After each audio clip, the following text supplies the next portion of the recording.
नमस्कार सभी को।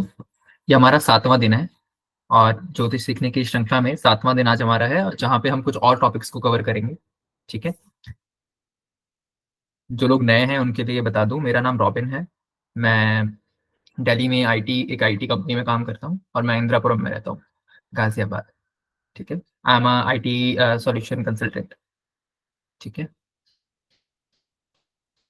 चलिए, मैं अपना स्क्रीन शेयर कर रहा हूँ अभी। कल हमने थोड़ी सी इस पे बात करी थी, लेकिन आज इसको थोड़ा डिटेल में समझते हैं। जब हम फलित करते हैं तो हम फलित कैसे करते हैं, किसी भी भाव का प्रिडिक्शन कैसे करना है हमें। ठीक है। मान लो कि ये कुंडली है। हमें पहले भाव को देखना है कि इंसान का नेचर कैसा होगा, उनकी हेल्थ कैसी रहेगी, जो जातक है उनकी हेल्थ कैसी रहने वाली है। ठीक है। तो सबसे पहले इस तरीके का आपको चार्ट दिखेगा, यहाँ पे कोई भी राशि हो सकती है, कोई भी ग्रह हो सकता है पहले भाव में, है ना। तो मान लेते हैं कि ये कर्क लगन की कुंडली है।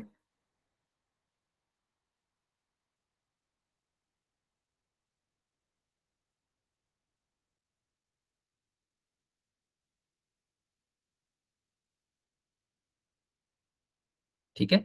मान लेते हैं कि ये कर्क लगन की कुंडली है और यहाँ पर आपको ये डिसाइड करना है कि जो इसका इंसान का नेचर है वो कैसा रहेगा, इनका स्वास्थ्य जीवन में कैसा रहेगा, वो सारी चीजें जो हमने देखी कि पहले भाव से देखी जाती हैं। ठीक है। व्यक्तित्व कैसा रहेगा। सो सबसे पहले आपको देखना पड़ेगा कि यहाँ पर प्लैनेट कौन सा बैठा है। ठीक है। सबसे पहले आपने देखना कि यहाँ पे प्लैनेट कौन है। मान लेते हैं अगर यहाँ पर मंगल है। ठीक है। तो सबसे ये आप लिखते चलिएगा, आपके लिए बहुत आसान होगा। सबसे पहले आपको चेक करना है, इस ये फॉर्मूला किसी भी हाउस में लगा सकते हो। ठीक है। तो सबसे पहले आपको चेक करना है कि उस जिस भाव की हम बात कर रहे हैं उस भाव में कौन सा प्लैनेट है। सबसे पहले तो आपने ये देख लिया कि लगन कौन सा है, तो लगन यहाँ पे कर्क लगन बन गया क्योंकि 4 नंबर है ना। हमारा कर्क लगन बन गया। सबसे पहली चीज जो आपने चेक करनी है उसमें आपको देखना है कि इसमें ग्रह कौन सा बैठा है। हो सकता है मल्टीपल भी हो, किसी की केस में 2-3 ग्रह एक साथ बैठे हो। ठीक है, वो आपने नोट किए। अब आपको ये देखना है कि उस ग्रह का लग्नेश के साथ क्या संबंध है, मतलब मंगल का चंद्रमा के साथ कैसा संबंध है। क्या वो एक अच्छा रिलेशन है, मतलब वो फ्रेंड्स हैं या वो एनिमी है। ठीक है, क्योंकि ये जो घर है ना, इस घर के मालिक हैं चंद्रदेव। ठीक है। अब वहां पर कौन आके रह रहा है ये बहुत इंपॉर्टेंट हो जाता है, क्योंकि मेरे घर में अगर कोई मेरा दुश्मन आके रहेगा तो मेरे लिए वो एक अच्छी बात नहीं है, मैं उसमें कंफर्टेबल नहीं रहूंगा, राइट। तो इस घर में कौन है, अब हमने देखा कि चलो मंगल देव जो है फ्रेंड है, तो एक पॉइंट हमारा यहाँ पर पॉजिटिव आ गया। ठीक है। उसके बाद आपको देखना है कि जो मकान का मालिक खुद है यानी चंद्रमा, वो कहाँ जाकर बैठे हैं। ठीक है। दूसरी बात, ये तो आपने देखा कि कौन बैठे हुए हैं, ये मित्र तो हैं, लेकिन जो मित्र है, सॉरी, सेकंड पॉइंट रहेगा कि मित्र कैसी कंडीशन में बैठा है। मित्र तो आके बैठ गया, लेकिन अगर आप मित्र को देखोगे तो मित्र नीच के हैं। यहाँ पर 4 नंबर में चंद्रमा मंगल नीच का होता है। ठीक है। तो क्या हो गया, मार्स डेबिलिटेड हो गया। ठीक है, प्लीज म्यूट पे रखिएगा सब लोग। ठीक है। तो किस कैसी राशि में बैठा हुआ है, ये एक सेकंड पॉइंट आ जाएगा हमारा। ठीक है। तीसरा पॉइंट आपने देखना है कि जो लग्नेश है यानी चंद्रमा कहाँ खुद कहाँ बैठे हैं जाके। मान लो अगर चंद्रमा यहाँ आके बैठे होते, लग्नेश होके 11th हाउस में बैठे होते। सो अब आपको क्या देखना है कि चलो ठीक है, लाभ भाव में बैठे हुए हैं। हालांकि ये एक उपच्य भाव है, लेकिन लाभ भाव में मान लो बैठे हुए हैं। ठीक है। अब आपको ये देखना है कि वो कैसी राशि में बैठे हैं, क्या वो कंफर्टेबल हैं। तो हाँ, आपने देखा कि हाँ वो अपनी उच्च राशि में बैठे हुए हैं। ठीक है। सो अब लेकिन क्या हुआ, यहाँ पर प्रॉब्लम क्या हुआ ना कि मंगल जो बैठे वो एक अनकंफर्टेबल उनके लिए राशि है, जल तत्व राशि है। वहां पे मंगल जैसा गर्म ग्रह आके बैठ गया। सो ये आग मतलब पानी में, सॉरी, आग में पानी डालने वाला जैसा हिसाब किताब हो गया यहाँ पे। ठीक है। अच्छा, अब आपको ये भी देखना है, आप और इसको एडवांस ले जाना चाहते हैं तो मंगल कौन से भावों का स्वामी है। अब एक इनको पंचम भाव मिला हुआ है जो कि बहुत अच्छा भाव है। दूसरा भाव जो मिला हुआ है वो 10th हाउस मिला हुआ है, which is again a very good house. सबसे स्ट्रॉन्ग केंद्र मिला है। उसके बाद त्रिकोण का एक हाउस मिला है, तो बहुत अच्छा है। एक त्रिकोण और एक केंद्र का स्वामी अगर केंद्र में आके बैठ जाए, इट्स अ राजयोग। ये भी आपको देखना है। चंद्रमा की अभी आपने पोजीशन देखनी है कि चंद्रमा कैसे हैं। अगर ये सारी चीजें आपकी पॉजिटिव निकल के आ रही हैं तो आप कहीं ना कहीं ये फलित कर सकते हो कि भाई फर्स्ट हाउस अच्छा है। अच्छा, अब इसको एक और स्टेप आगे ले जाइए आप। अब आप देखिए कि फर्स्ट हाउस को देख कौन कौन रहा है, किस किस की दृष्टि यहाँ पर है। दृष्टि कहाँ से होगी, मान लो सूर्य है तो यहाँ से होगी, सूर्यदेव की। बुध है तो उनकी भी यहीं से होगी। शुक्र है तो भी उनकी यहाँ से होगी। ठीक है। चंद्रमा खैर यहाँ पर है तो इनकी दृष्टि नहीं आ रही, मान लो चंद्रमा यहाँ बैठे हैं तो। ठीक है। और मंगल ऑलरेडी कवर किया हमने। मान लो यहाँ पर गुरु आ जाते हैं अपनी खुद की राशि में, तो बहुत अच्छा है, खुद की राशि में है, त्रिकोण के स्वामी भी है, ठीक है, और देख भी रहे हैं लगन को, ये बहुत अच्छा हो गया। इससे क्या होता है, जब भी आपके फ्रेंड्स आपके हाउस को देखते हैं, किसी हाउस को देखते हैं, क्योंकि चंद्रमा और गुरु है ना, फ्रेंड्स है, तो अभी वो देखेंगे तो बहुत अच्छा है, इस भाव को बल मिलेगा, फर्स्ट हाउस अच्छा होगा, नेचर में, पर्सनैलिटी में जो है पॉजिटिवली इनहेंस करेंगे वो से, ठीक है। सो ये एक और पॉइंट हो गया। तो सबसे पहले आपने क्या किया कि भाव की स्थिति देखी कि भाव कैसा है, फिर आपने देखा भावेश कैसा है, ठीक है, फिर आपने देखा कि इस भाव पे दृष्टियां किसकी पड़ रही हैं, फिर आपने देखा कि वो जो भाव, जो प्लेनेट वहां पे आके बैठे हैं, जो ग्रह वहां पर हैं या ग्रह के जो स्वामी हैं, वो कैसी स्थिति में है। जब आप इन चीजों को निकाल लोगे ना, तो आप एक निष्कर्ष पे पहुंच पाओगे कि फर्स्ट हाउस कितना स्ट्रांग है, कितना अच्छा है, ठीक है।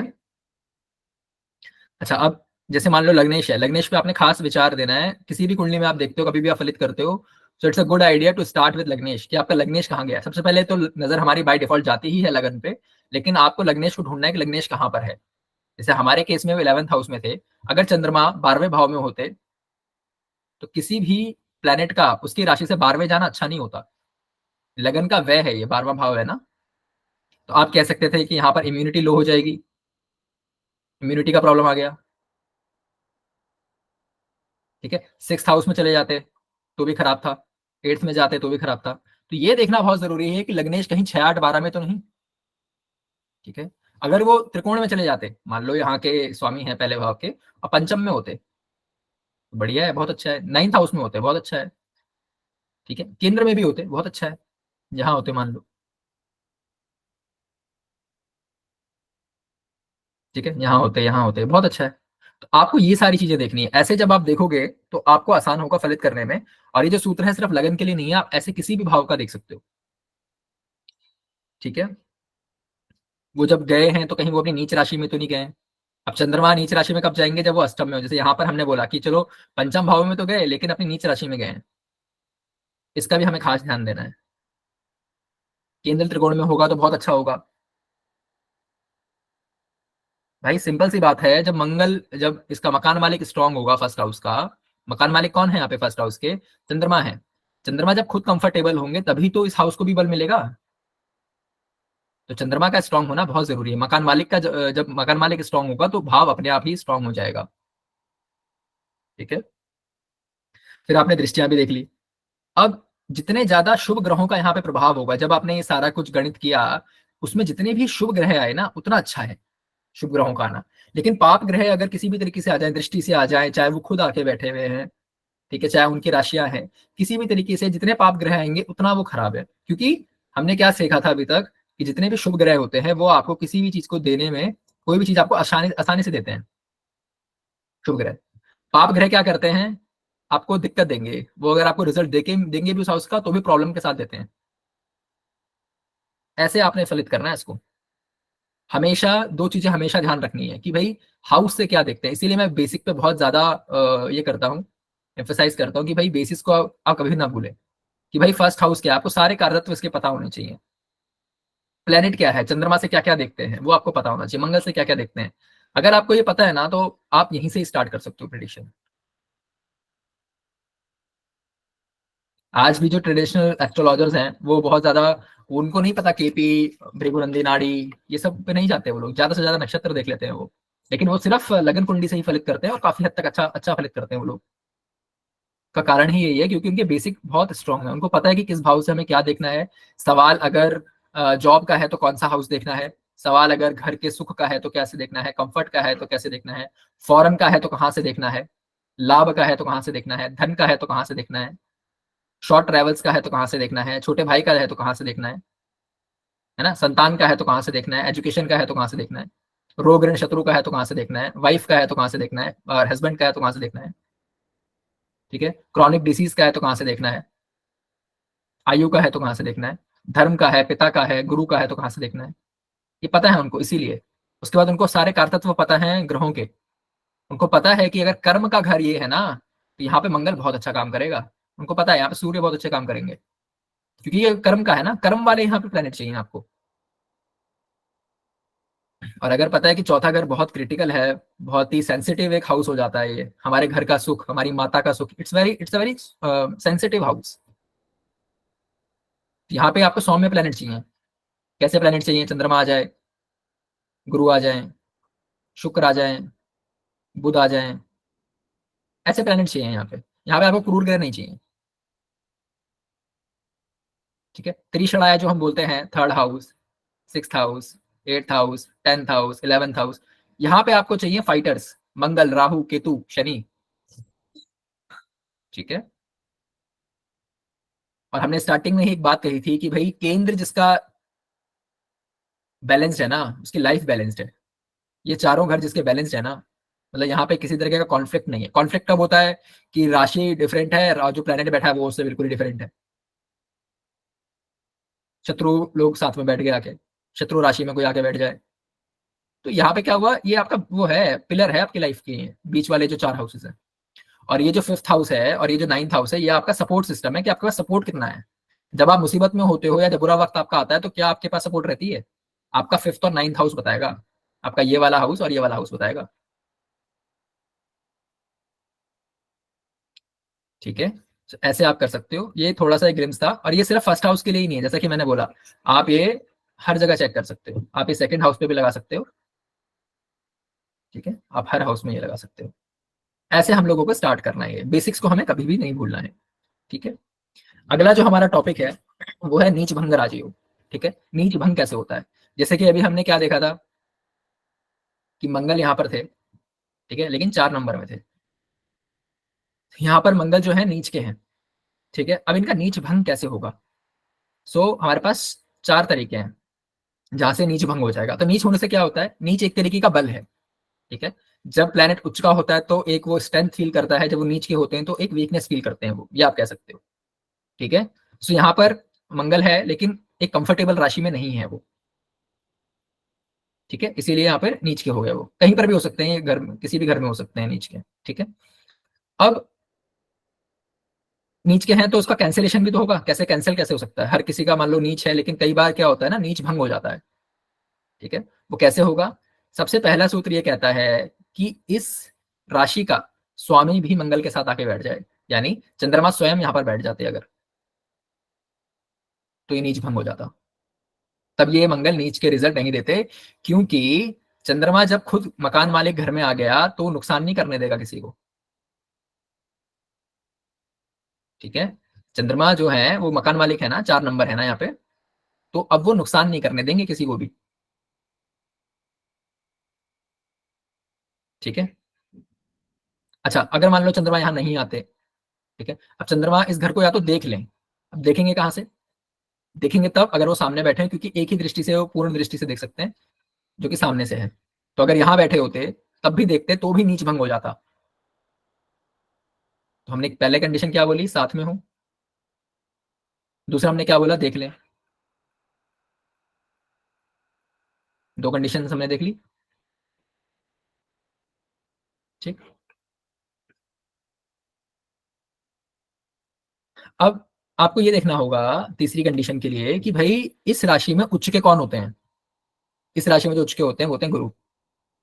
तो गुरु भी आके नहीं बैठ जाए, अभी नीच भंग हो गया है। उच्च के प्लेनेट आके बैठ जाए। ठीक है। एक और कंडीशन ये बनती है, मान लो ये भी नहीं है, अब कैसे भंग करेंगे हम? एक और कंडीशन ये बनती है कि यहाँ पर सूर्य आ जाए। कहीं पर भी कोई भी ग्रह नीच का है, उसके साथ अगर सूर्य है और सूर्य से वो जो ग्रह है वो अस्त हो रहा हो, तो भी नीच भंग हो जाएगा। क्योंकि अब वो अस्त हो गए हैं, वो नीच के रिजल्ट नहीं दे सकते, जो हमने कल पढ़ा था। ठीक है। अच्छा, कोई ग्रह कितना कितना नीच का फल दे रहा है, ये भी हमने कल पढ़ा था। तो कैसे देखोगे? भाई उसके अंदर कितनी क्षमता है नीच के फल देने की, ये आप ऐसे तय करते हो कि भाई उसका बल कितना है, उसकी डिग्री कितनी है। अगर यहीं पर मंगल 15 डिग्री का हो गया तो बहुत बली हो गया ना, तो नीच के फल ज्यादा देगा वो। मान लो नीच भंग भी नहीं हो रहा, डिग्री भी ज्यादा है और अस्त भी नहीं है, तो अब ये नीच के फल बहुत ज्यादा मिलेंगे। वहीं अगर इसकी डिग्री 0 हो जाए, 0.5 हो जाए मान लो, ठीक है, या 2 डिग्री का हो जाए ये, तो क्या हो गया? अब बल कम हो गया यहाँ पे।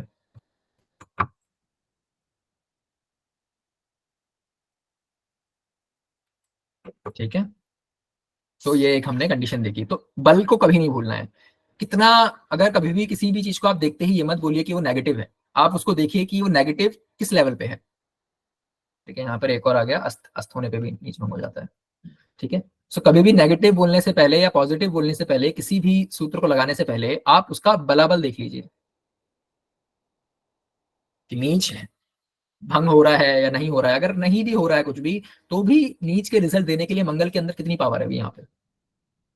ठीक है, वो भी हमको देखना है। चलिए आगे चलते हैं।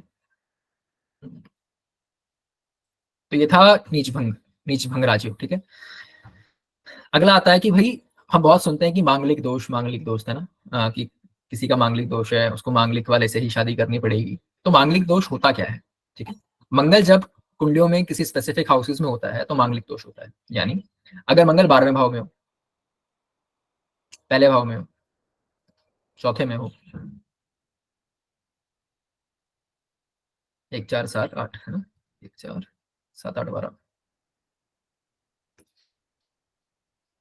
ठीक है, इन भावों में अगर मंगल आप देखें तो ये मांगलिक दोष बनाता है। ठीक है, लेकिन इसका अभी भी कोई ऐसा बहुत ज्यादा प्रमाणित ये नहीं है कि भाई मांगलिक दोष है और मंगल ऐसे मांगलिक दोष वाले ने अगर शादी कर ली नॉन मांगलिक से तो मृत्यु ही हो जाएगी।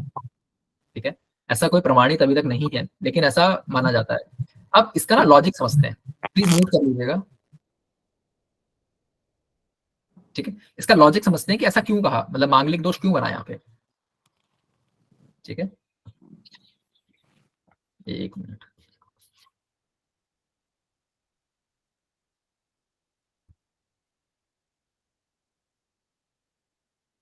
ठीक है, इसका लॉजिक क्या है, मांगलिक दोष क्यों, मतलब क्या ऐसा क्या हो जाता है यहाँ पर मंगल के होने से। तो देखते हैं इसे। अगर आप यहाँ से मंगल को काउंट करें, अगर मंगल यहाँ बैठा है तो 1 2 3 4 5 6 7 8, मंगल की 8वीं दृष्टि सप्तम भाव में है। सप्तम भाव होता है हमारे मैरिज का। ठीक है, तो मंगल अगर यहाँ बैठे हैं तो अपनी 8वीं दृष्टि से 7th हाउस को देख रहे हैं। 7th हाउस पे ना क्रूर ग्रहों का प्रभाव नहीं होना चाहिए कैसे भी, मतलब ये तो मांगलिक दोष की एक बात हो गई, मैं जनरली भी आपको बताऊं। तो उतना अच्छा मैरिड लाइफ रहता है जितना अच्छा 7th हाउस सेफ रहे, जितना उसमें नेगेटिव पापी ग्रह ना आके बैठे, पापी ग्रह उसको ना देखें, उतना अच्छा रहेगा। 7th हाउस जितना सेफ रहेगा इन चीजों से। मंगल क्या है ना, क्रूर है, मंगल सेनापति है। मंगल को मंगल से रोमांस नहीं होता। ठीक है, मंगल इज नॉट रोमांटिक, मतलब ऐसा नहीं है, वो सेनापति है, आपको समझना होगा। सूर्य का भी अगर प्रभाव 7th हाउस पर आ जाए ना कहीं ईगो आ जाता है रिलेशनशिप में।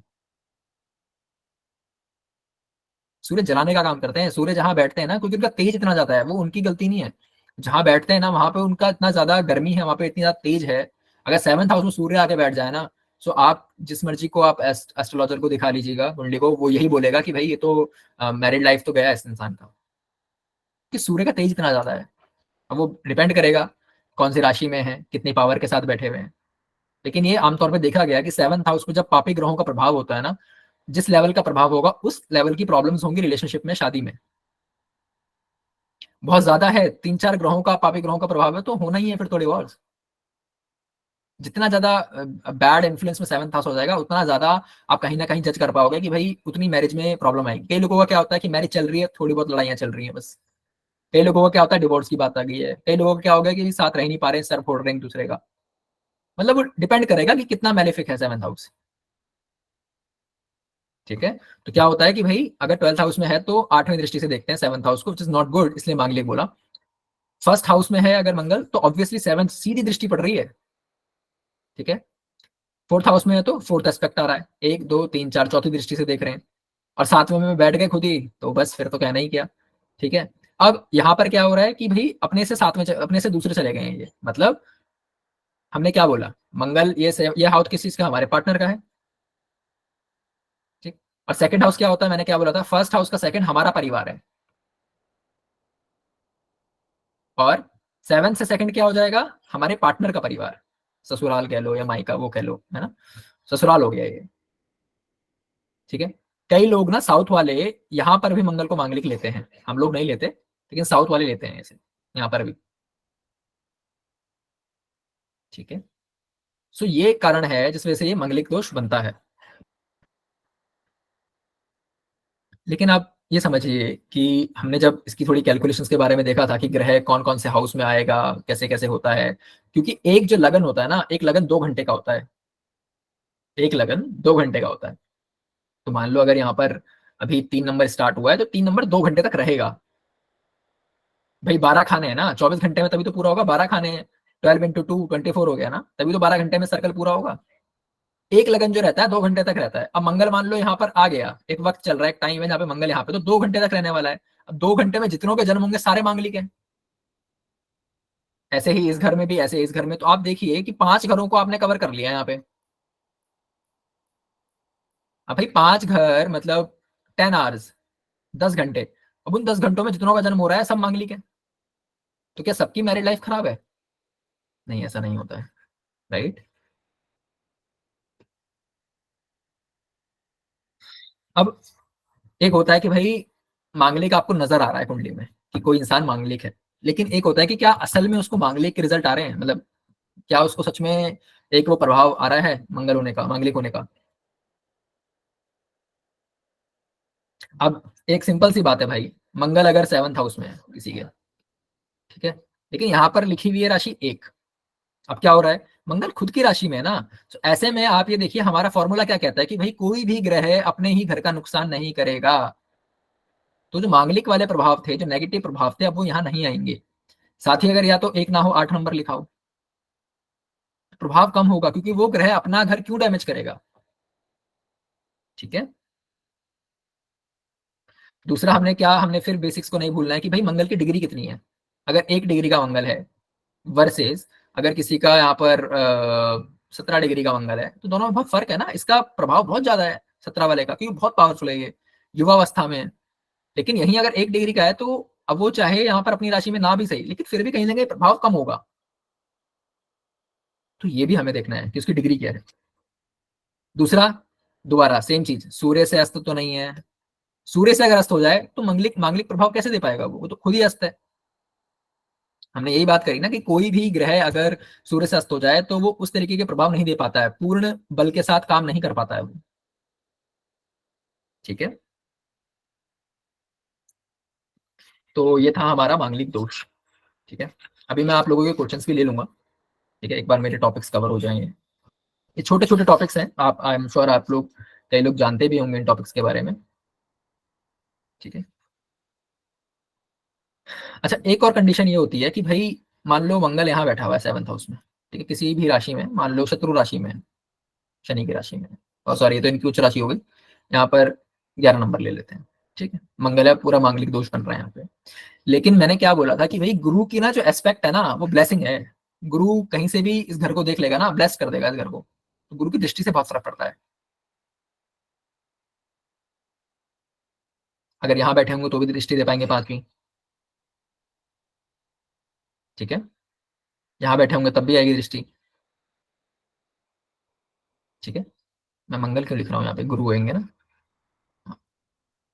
यहाँ पे गुरु आ जाए अगर,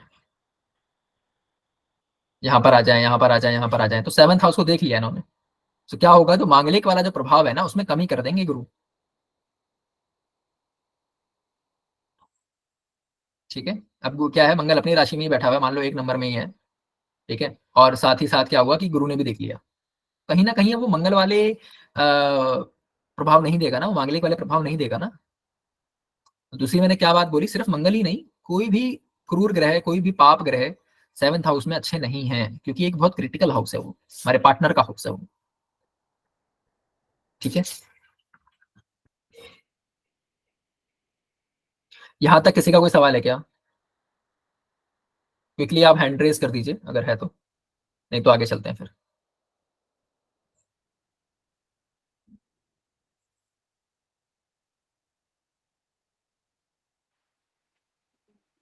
हाँ जी पल्लवी जी।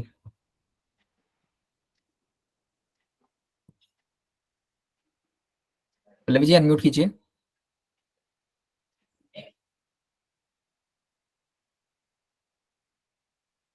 नमस्कार सर जी। सर जी जैसे आपने अभी बताया, हम्म। अगर गुरु की दृष्टि हो मंगल पर और अपनी ऑन साइन में हो, हम्म। तो फिर नॉन मांगलिक से उसकी शादी कर सकते हैं? हाँ, अगर वो अपने ही साइन में है, गुरु भी देख रहा है तो चल जाता है वो। और दूसरी तरफ ये, अब देखिए मंगल का एक और रीजन क्या है ना, मंगल को जो मांगलिक हम बोलते हैं, ठीक है, मंगल जब भी फर्स्ट हाउस में हो, सेवंथ हाउस में हो, तो कहीं ना कहीं लगन पे प्रभाव आ रहा है, पर्सनैलिटी में प्रभाव आ रहा है। ऐसे इंसान की ना एनर्जी हाई होती है,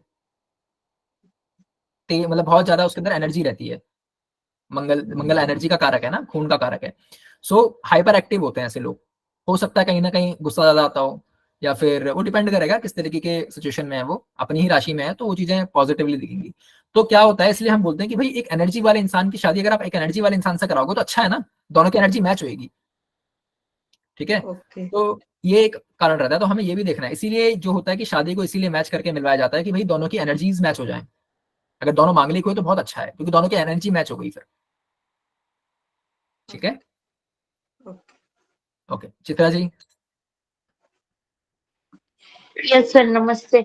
जी हम बताइए। एक कुंडली देखे थे, उसका सिंह लग्न है, लड़की का सिंह लग्न है, और उसका फोर्थ हाउस में यानी वृश्चिक लग्न का मंगल है।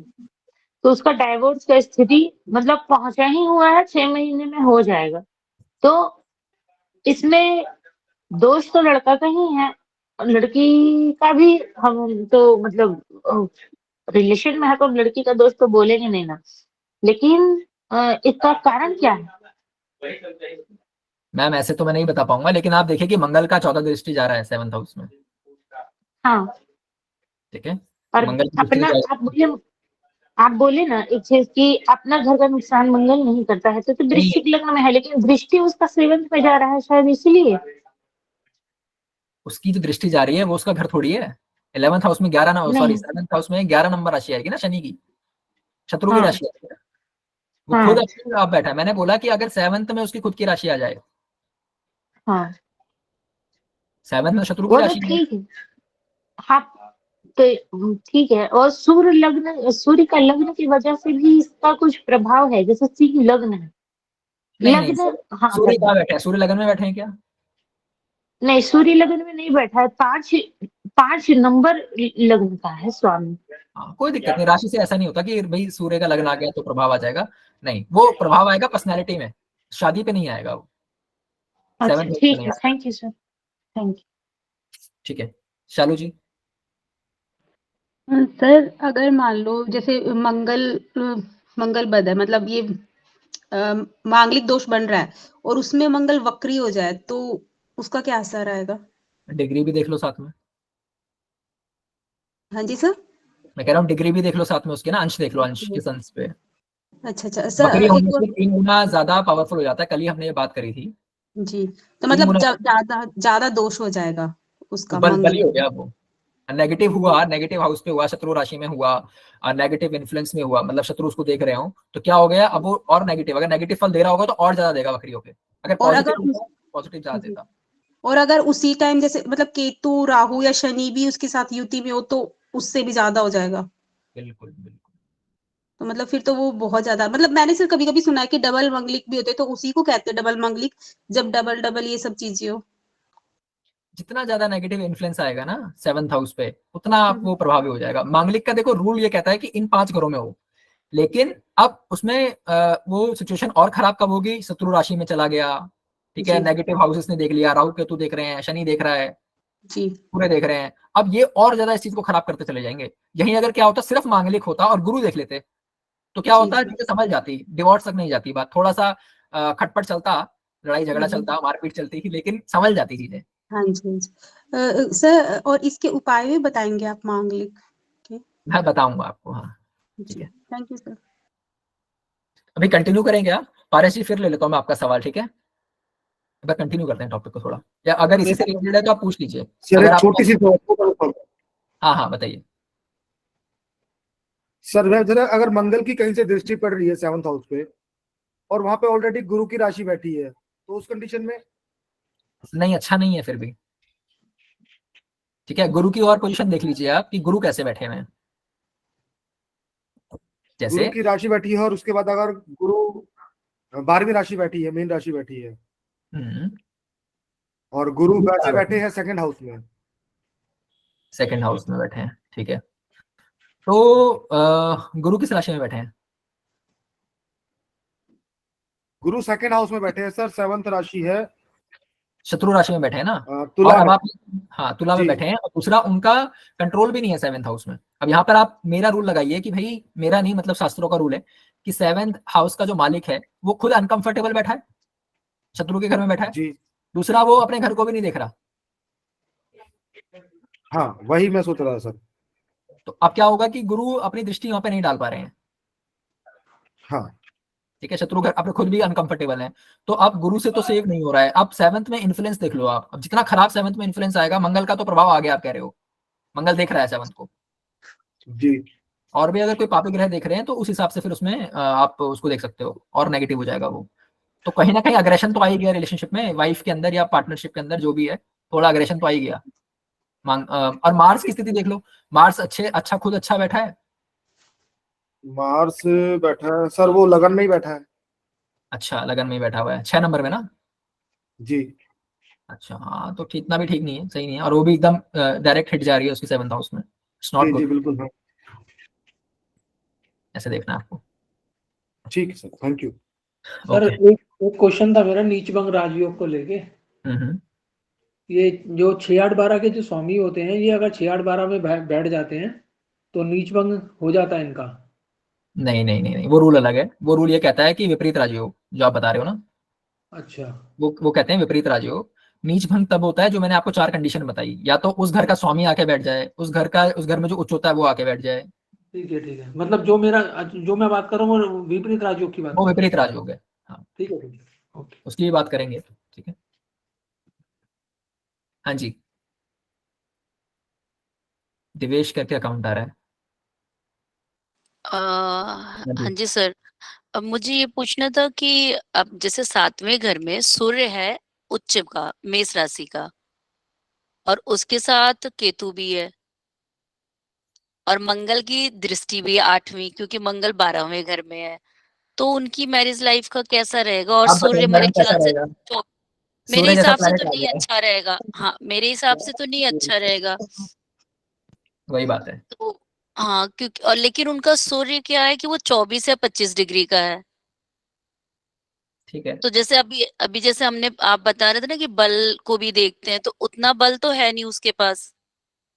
नहीं 24-25 ठीक है, मतलब बहुत कम भी नहीं बोलेंगे, पर बहुत ज्यादा अच्छा भी नहीं है, पर ठीक है। तो अब अगर किसी का है और मैरिज हो गई है, तो उसके लिए क्या अभी उसको ये तो नहीं बोल सकते ना कि डिवोर्स ले लो। नहीं तो क्या मतलब डिवोर्स वाली पोजीशन बन रही है? पर नहीं, अभी थोड़ा सा कई बार मतलब मेरी फ्रेंड है, तो अभी मैंने एस्ट्रोलॉजी बस पढ़ना ही शुरू किया है, मेरे को इतना आता भी नहीं है। हाँ, मैं बस आपको एक चीज राशियां। बताता हूँ यहाँ पे, मैं आपका क्वेश्चन समझ गया, मैं आपको एक चीज बताता हूँ यहाँ पे। तो यहाँ पर आ गए सूर्य, आ गए केतु, आ गए, और मंगल की दृष्टि आ गई। हाँ, मंगल के, सही है? और लगन पे गुरु की दृष्टि है।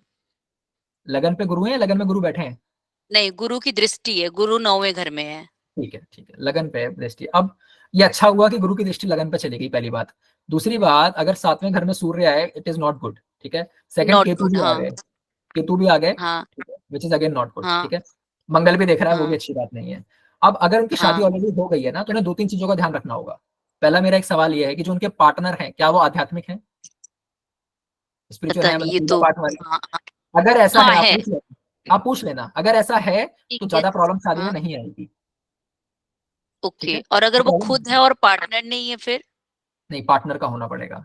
अगर पार्टनर का उन्होंने होना। यहीं पर अगर ऐसे किसी पार्टनर से शादी कर ली होगी जो बहुत ज्यादा पार्टी शार्टी वाले होंगे ना, तो उनको प्रॉब्लम आती हाँ होगी। ठीक है, हाँ, हो वहीं सकता है, क्योंकि उसकी ये प्रॉब्लम है कि ये हर समय पार्टी में बिजी रहते हैं, तो मे बी कि ये हो। ठीक है, अगर ये है तो प्रॉब्लम आएगा शादी में। दूसरा कैसा है कि अगर इन लोगों ने ईगो लेकर आया, सूर्य ईगो देता है, चाहे ओके। पार्टनर से या खुद से। अगर लड़ाई हो भी रही है पार्टनर से, तो कभी भी ऐसा नहीं करना है कि ईगो ले आए उस पे।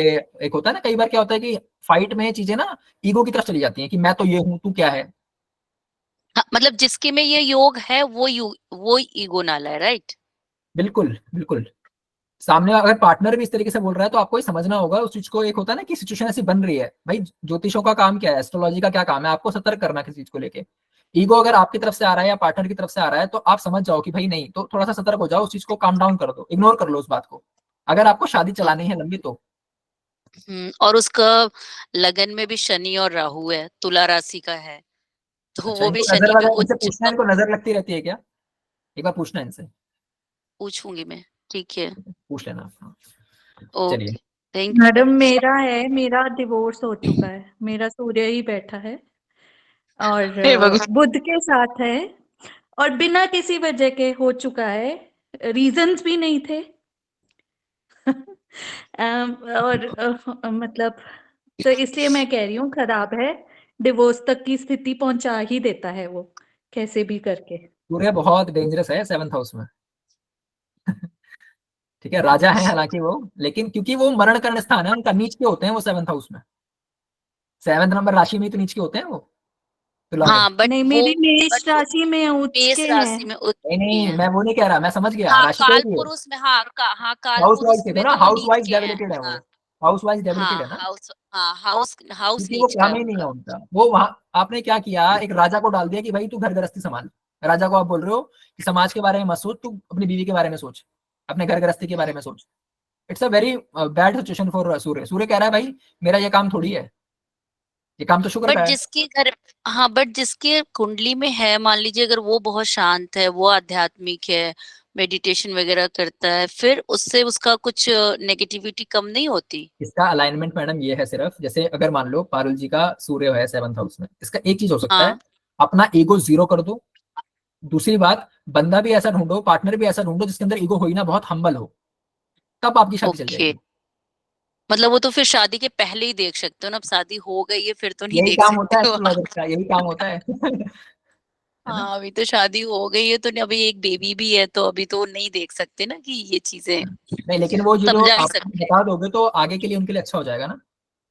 हाँ समझा लड़ाइयाँ ना सकते हैं कि करना, भाई, ईगो मत लाना रिलेशनशिप में, ऑल दैट राइट। हाँ क्योंकि तुम्हारी साइड से प्रॉब्लम है। ठीक ठीक है है सर, थैंक यू। मैडम, कुछ पूछ रहे हो आप रूबी जी।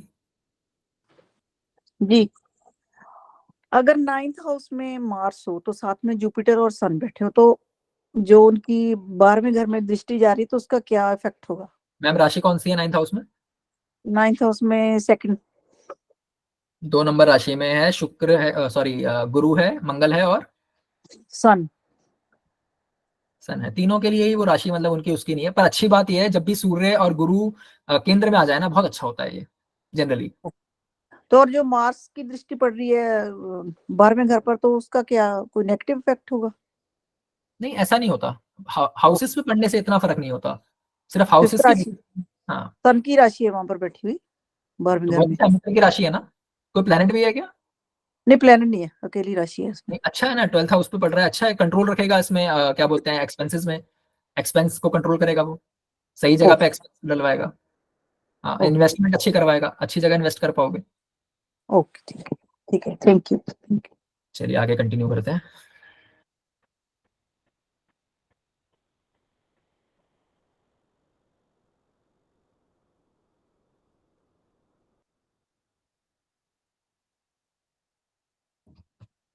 ठीक है, सो ये है। अब एक और बहुत फेमस योग आता है, लोग इसके बारे में बात करते हैं कि भाई काल सर्प योग, काल सर्प है ना, इसके बारे में मोस्टली लोग जानते ही होंगे क्योंकि ये फेमस ही इतना है। ठीक है, तो इसमें क्या होता है कि अगर राहु यहाँ पर आ जाए, केतु यहाँ पर आ जाए, कहीं पर भी आ जाए मतलब, और उनके एक तरफ सारे ग्रह आ जाए, सूर्य, चंद्रमा, मंगल, बुध, गुरु, शुक्र, है ना, और शनि मान लो ऐसे है।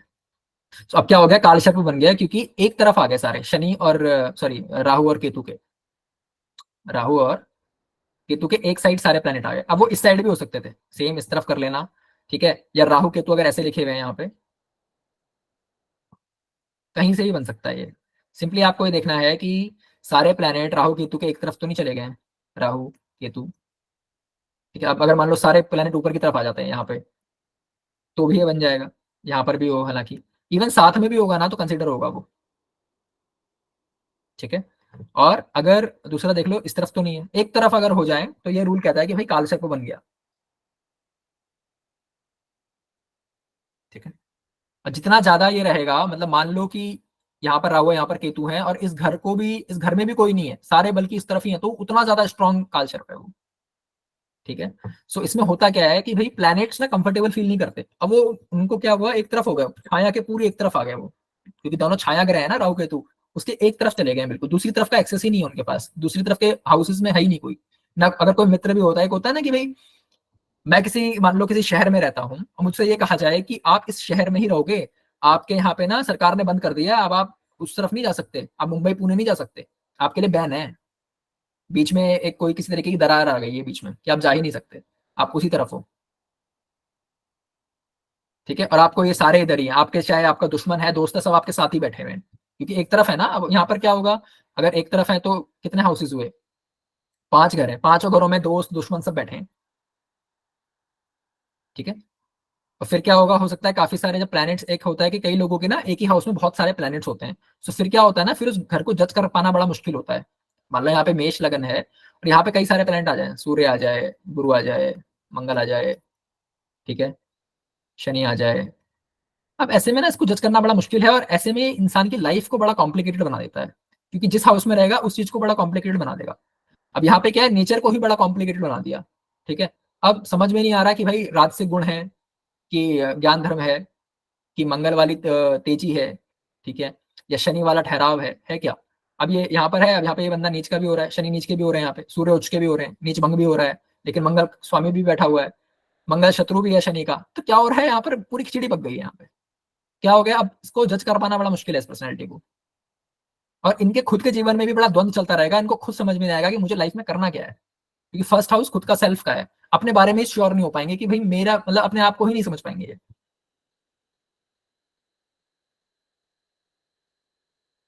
ठीक है।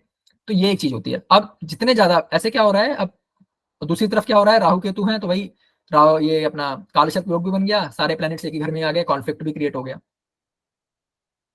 और अगर ऐसा नहीं भी है, मान लो यहाँ पर सारे सौम्य ग्रह आ जाएं और दूसरी तरफ यहाँ पर अगर मंगल आ जाए और यहाँ पर मान लो सूर्य आ जाए या फिर शनि आ जाए, कोई आ जाए, अब क्या हो गया, इसको बोलते हैं, जब आपका कोई हाउस पाप कर्तरी में आ जाए, इसको बोलते हैं पाप कर्तरी योग। अगर आपके किसी भी हाउस के दोनों तरफ नेगेटिव पापी ग्रह हैं तो आपका वो हाउस पाप कर्तरी योग में है। ये ऐसा हो गया कि आपका कहीं पर आपने मकान बनाया और मकान के साइड में 2 खराब लोगों ने घर बना दिया, आपके जस्ट बगल में भी किसी ने घर लिया, ये 1 नंबर का लड़ाकू है, और आपके इस तरफ भी किसी ने घर बना दिया, वो भी 1 नंबर का लड़ाकू है, आप बीच में फंस गया, तो आप कंफर्टेबल फील नहीं करोगे यहाँ पे, ठीक है। सो इसीलिए अब ये क्या हो रहा है, राहु केतु क्या कर रहे हैं, बाकी प्लैनेट्स को अनकंफर्टेबल दे रहे हैं, अनकंफर्टेबल बना रहे हैं। अब इसका फल कब आएगा, क्या जिंदगी भर ये परेशानी रहेगी काल सर्प वाली, नहीं। कब आएगा, जब भी आएगी दशा, दशा किसकी, राहु और केतु की, तब ये विशेष परेशानियां देते हैं। परेशानियां क्या देते हैं ये, परेशानियां ये देते हैं लाइफ में ना थोड़ा सा स्ट्रगल बढ़ा देते हैं, थोड़ा हार्ड वर्क बढ़ा देते हैं, बस। ऐसा नहीं है कि आपको मृत्यु दे देंगे या बहुत ज्यादा कुछ ऐसा कर देंगे, पैसा नहीं देंगे, ऐसा कुछ नहीं है।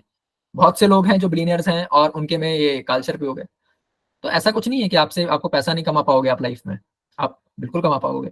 थोड़ा सा स्ट्रगल, थोड़ी मेहनत ज्यादा करनी पड़ जाती है कई बार, वो भी डिपेंड करता है कि कितना ज्यादा स्ट्रॉन्ग कालसर्प है, ठीक है। इसकी रेमेडी क्या है, ठीक है, इसकी जो बेस्ट रेमेडी है ना, बेस्ट, वो है शिव जी की पूजा। शिव जी को पकड़ लो आप, शिव जी की जो पूजा है और खास करके शिवलिंग की जो पूजा है, ये इसकी रेमेडी है कालसर्प की।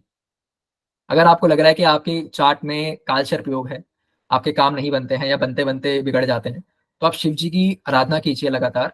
खास करके सोमवार को आप वहां पर शिवलिंग पे जल चढ़ाएं, कच्चा दूध मिला के उसमें थोड़े से तिल डाल के, काले तिल डाल के, इस तरीके से आप करेंगे ना, शिव जी की आराधना करेंगे ना, तो आप कहीं ना कहीं लाइफ में जो स्ट्रगल्स हैं, जो परेशानियां आ रही हैं, खास करके जब राहु और केतु की दशा आएगी, तो उसमें आपको थोड़ा सा रिलीफ मिलेगा,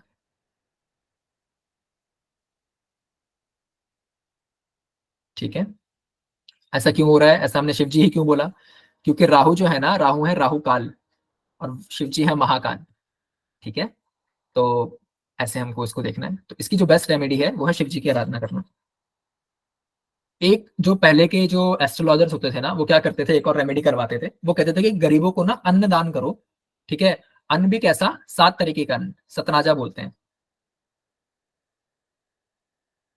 7 तरीके का अन्न सतनाजा जो होता है वो गरीबों में बांटो, जो गरीब हैं, जो खाने पीने के लिए स्ट्रगल कर रहे हैं, ठीक है, ऐसे लोग जिनको, जो नीडी लोग हैं, उनको आप अन्न दीजिए 7 तरीके के। तो ये जो 2 रेमेडीज है ना, ये बहुत ज्यादा काम करती हैं अगर किसी की कुंडली में काल सर्प योग है तो, ठीक।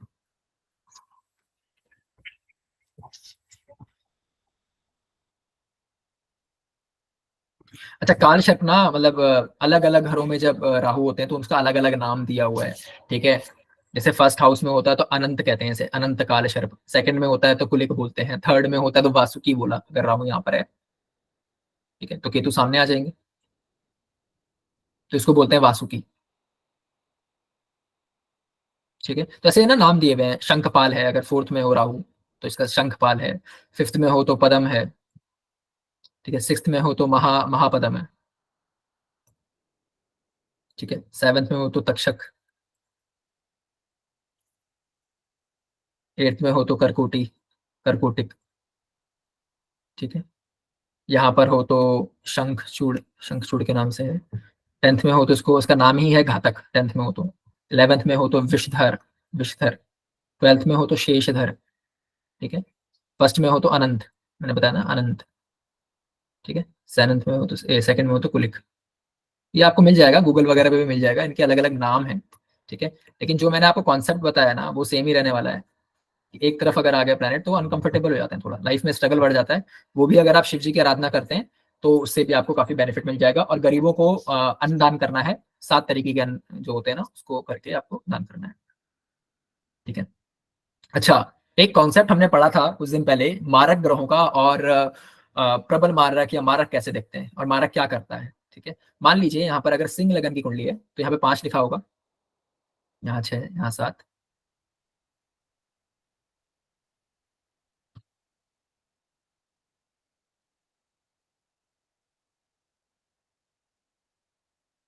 ठीक है। सिंह लगन की कुंडली है। अब किसी भी कुंडली में अगर आपको देखना है कि मारक ग्रह कौन सा है, ठीक है, उसके लिए आपको 2 हाउसेस को पकड़ना होगा। One is the second house, ये वाला हाउस, ठीक है। और एक आपको 7th हाउस उठाना है, ये मारक है, मारक हाउसेस है। मारक हाउस का मतलब ये नहीं होता कि वो मार देगा, क्योंकि भाई हर किसी की दशा आएगी, सेकंड हाउस की भी दशा आएगी, 7th की भी दशा आएगी। तो ऐसा इसका बिल्कुल भी ये मतलब नहीं है कि भाई वो दशा मारने के लिए आ रही है आपको। बट हाँ, ये जरूर है कि वहां पे उन दशाओं में अक्सर देखा गया कि कष्ट आता है लाइफ में कहीं ना कहीं, ठीक है। अब लगन क्या है, अगर हम लगन भाव की बात करें तो इससे हम क्या देखते हैं, हमारे शरीर को देखते हैं, ठीक है। हमारे शरीर को देखते हैं। शरीर मतलब क्या हुआ, मेरी बॉडी। अब मेरी बॉडी की आयु क्या है, मतलब मेरी बॉडी कितने साल के लिए है, तो कैसे देखेंगे। आयु का भाव कौन सा है, आयु का भाव है अष्टम भाव, ठीक है। आयु का भाव अष्टम है। अब आयु को नगेट कौन कर रहा है, यानी आयु का मृत्यु क्या है, मतलब आयु की मृत्यु क्या है, इस भाव की मृत्यु क्या है, इसका 12वां, यानी कि 7th हाउस। तो ये इसीलिए ये मारक है।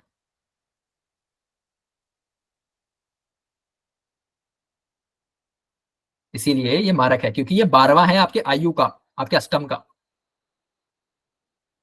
ठीक है। अब अगर आप यहां से काउंट करोगे ना 8th हाउस से, 1 2 3 4 5 6 7 8, 8वें का 8वां है ये, ठीक है। This is 8th of 8th। तो 8वें का 8वां, सो 8वें को हम ऑलरेडी कह रहे हैं भाई वो है आयु है। 8वें का 8वां है, यानी आयु की भी आयु का भी आयु है, ये 8th का 8th है ना, ठीक है। तो इसको भी आप आयु के लिए देख सकते हो। लेकिन इसका भी 12वां क्या हो गया, इसको नेगेट करेगा ना सेकंड हाउस, इसीलिए ये दूसरा मारक है। तो 2 मारक हाउस कौन कौन से आए हमारे पास, आपको कॉन्सेप्ट समझ में आ गया होगा आई एम श्योर कि क्यों उनको मारक हाउस दिया गया। क्योंकि अष्टम भाव जो होता है हमारी आयु का होता है, और 8वें का 12वां 7th है। 8वें का 12वां यानी इसको जो खत्म करेगा वो कौन सा हाउस करेगा, इसके पीछे वाला मारक किसी भी हाउस को नेगेट करता है उसके पिछले वाला हाउस, ठीक है। और 8वें से 8वां यानी आयु का भी 8वां कौन सा है, थर्ड हाउस है। तो थर्ड को कौन खत्म करेगा, सेकंड, उसके पीछे वाला ना, इसीलिए ये भी मारक है। तो हमें ये समझ में आया कि second house and 7th house is the मारक हाउसेस, ठीक है। अब जो 2 लेवल है ना, 2 हैं तो दोनों के अलग अलग लेवल है। जो फर्स्ट लेवल का है ना, फर्स्ट लेवल का मारक वो 7th हाउस है, ठीक है। जब भी इसकी दिशा आती है ना, ये आपको बहुत ज्यादा तकलीफ देती है 7th हाउस की जब भी दशा आती है, ठीक है। आप कभी भी अगर आपके साथ में घर की दशा निकल चुकी है तो आप उस टाइम को देखिएगा कि भाई कैसा रहा वो वक्त, कष्टदायी था या क्या था, ठीक है। अक्सर देखा गया बहुत कष्ट आता है, मृत्यु तुल्य कष्ट आता है, मृत्यु के समान या मृत्यु जैसा, ठीक है। अगर इस ये वाली मान लो आपका, क्योंकि यहाँ पे कोई मान लो यहाँ पे 10 नंबर था, ठीक है, शनि की राशि थी, शनि आपका अच्छा बैठा हुआ था या फिर आपको कष्ट नहीं दे पाया फॉर एनी रीजन, मान लो वो शुक्र की राशि में होगा, ठीक है, मान लो यहाँ पर 2 नंबर आ गया, शुक्र की राशि में मान लो शनि होते, ठीक है, सैटर्न, और उन्होंने नहीं दिया फॉर सम रीजन, क्योंकि सैटर्न आपके अच्छे थे, आपके कर्म अच्छे थे, सब कुछ अच्छा था, तो आपको कष्ट नहीं दिया शनि ने, तो अब क्या होगा, अब जब दशा आएगी सेकंड लॉर्ड की, वो आपको मारने का काम करेगा, यानी आपको कष्ट देगा सेकंड लॉर्ड की महादशा में। सेवंथ लॉर्ड ने नहीं किया, ना आपको मारा, ना आपको मृत्यु तुल्य कष्ट दिया, ना कोई परेशानी दी, तो अब सेकंड की जब चलेगी ना, तो ये सेकंड लेवल पे है, ठीक है, ये आपका सेकंड लेवल है जो मारक का काम करेगा यहाँ पे, ठीक है। अगर मान लो आप बहुत ज्यादा किस्मत वाले हो और आपको ना इसने कष्ट दिया ना इसने कष्ट दिया, तो आपको कौन कष्ट देगा या कौन मारने का काम करेगा? सो इसका बाय डिफॉल्ट जो रिस्पॉन्सिबिलिटी गया हुआ है वो गया हुआ है शनि महाराज को, तो फिर शनि महाराज को दिया गया है लास्ट डिपार्टमेंट इसके लिए, मारक का काम करने के लिए, ठीक है, ये नेचुरल इसके कारक हैं, ठीक है। अगर मान लो आपका शनि भी आपके अच्छे हैं, पॉजिटिव हैं, अब इसने भी कुछ नहीं किया आपका, मतलब जो 10th 7th लॉर्ड था, सेकंड लॉर्ड ने भी आपका कुछ नहीं बिगाड़ा, शनि ने भी आपका कुछ नहीं बिगाड़ा फॉर एन एग्जाम्पल, तब क्या होगा कि 7th हाउस में ना जो प्लेनेट बैठेगा, यहाँ पर जो भी प्लेनेट बैठेगा, मान लो सूर्य बैठे हैं, सूर्य की जब दशा आएगी ना, तो वो आपके लिए बड़ी खराब होगी, वो आपको मारने का काम करेगी या मृत्यु तुल्य कष्ट देगी,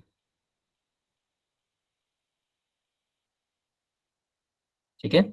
एक बार मैं फिर ये रिपीट करना चाहता हूं कि इसका बिल्कुल भी ये मतलब नहीं है कि भाई जब भी इनकी दशा आएगी तो मृत्यु ही होनी है, क्योंकि दशा सबकी सारे ग्रहों की आती है, दशा अंतरदशा सब कुछ आता है, तो इसका मतलब बिल्कुल भी ये नहीं है। लेकिन हाँ, कहीं ना कहीं आप देखोगे कि जब सेकंड हाउस के स्वामी का, इसके द्वितीय भाव के भाव, इसका भावेश का जब दशा चलती है या 7th हाउस लॉर्ड की जब दशा चलती है, तो कहीं ना कहीं हमें प्रॉब्लम्स देखते हैं, हम लाइफ में कष्ट होता है, ठीक है। ऐसे ही यहाँ पर बैठे हुए जो प्लेनेट होंगे वो भी आपको कष्ट दे सकते हैं, शनिदेव जनरली भी कष्ट देते हैं, ठीक है, ये है। शनिदेव कब कष्ट देंगे? जब आपको सेकंड हाउस और 7th हाउस से कष्ट नहीं मिल रहा, यानी उनकी दशाओं में आपको प्रॉब्लम नहीं हुई तब, ठीक है।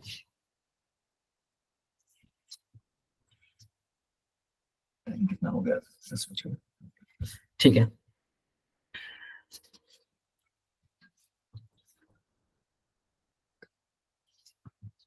मैं सोच रहा था कि लग्नेश का 12 भावों में आपको फल बताऊं, लेकिन इसको किसी और दिन कर लेते हैं या फिर अगले अगले सेशन में कर लेंगे, अभी कुछ और चीजें हैं जो मैं बताना चाहता हूँ, ठीक है।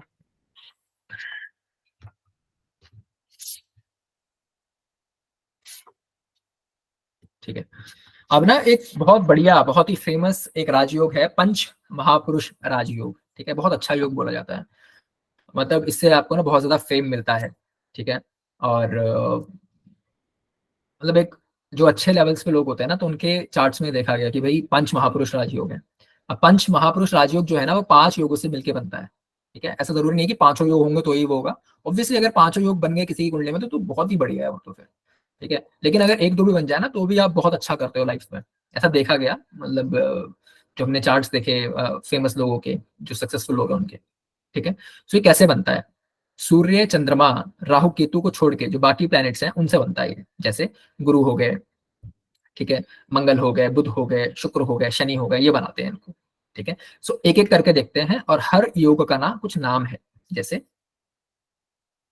एक योग है, इसको मैं थोड़ा सा नीचे लेकर आता हूँ,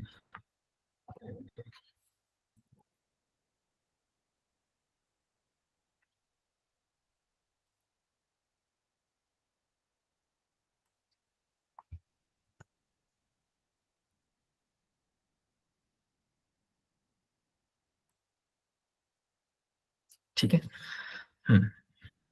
तो 5 पंच महापुरुष राजयोग जो है, ठीक है, इसमें से जो पहला है ना, वो बनता है मंगल से, और उस योग को कहते हैं रोचक योग। किससे बन रहा है? मंगल से,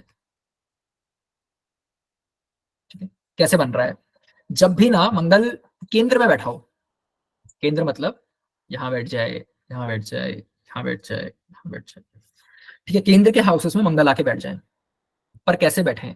या तो बैठे अपनी स्वराशि में, ठीक है, यानी 1 नंबर में हो या 8 नंबर में हो, या फिर अपनी उच्च राशि में बैठ जाए यानी 10 नंबर में, ठीक है। तो क्या बोला हमने, 2 शर्तें क्या बोली, मंगल हो केंद्र में और अपनी ही स्वराशि में हो या तो अपनी उच्च राशि में हो, ठीक है।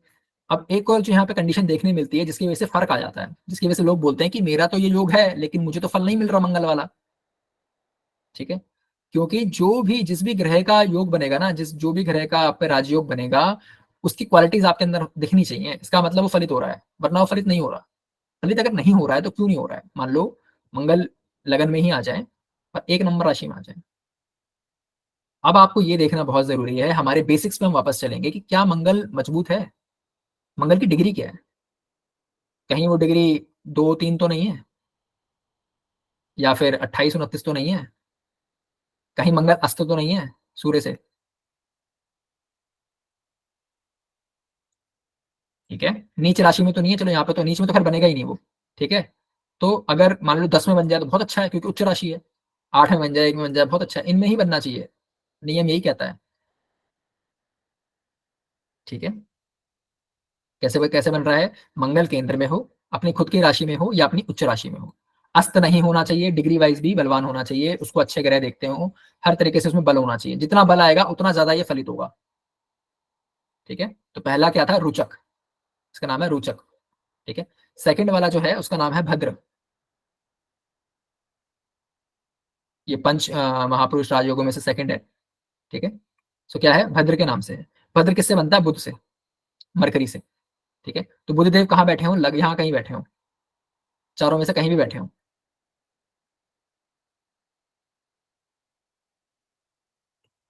यहाँ भी आ जाए, ठीक है। इन चारों घर में से कहीं पर भी बुध हो, कैसे हो, या तो अपनी राशि में हो, अपनी राशि में मतलब 3 नंबर में हो, 6 नंबर में हो, ठीक है। अब यहाँ पर क्या है कि 6 नंबर ही इनकी उच्च राशि है, तो 6 नंबर में सबसे अच्छा रिजल्ट देंगे ये, इस योग का, भद्र योग का, ठीक है। तो केंद्र में होने चाहिए अपनी राशि में या फिर अपनी उच्च राशि यानी 6 नंबर में ही होने चाहिए, और बली होने चाहिए। बली कैसे होंगे, मैंने बता दिया, डिग्री वाइज अस्त ना हो सूर्य से, डिग्री वाइज बली हो, ठीक है। ये आपको देखना है, तो बुध आ जाएगा।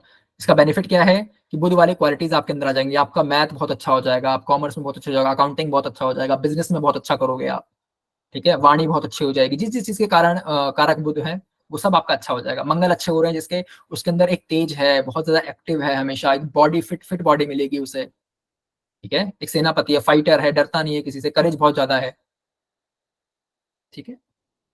तीसरा जो बन रहा है, हंस बन रहा है, तीसरा जो बनता है उसका नाम है हंस। हंस बनता है गुरु से, सेम चीज है, गुरु केंद्र में हो,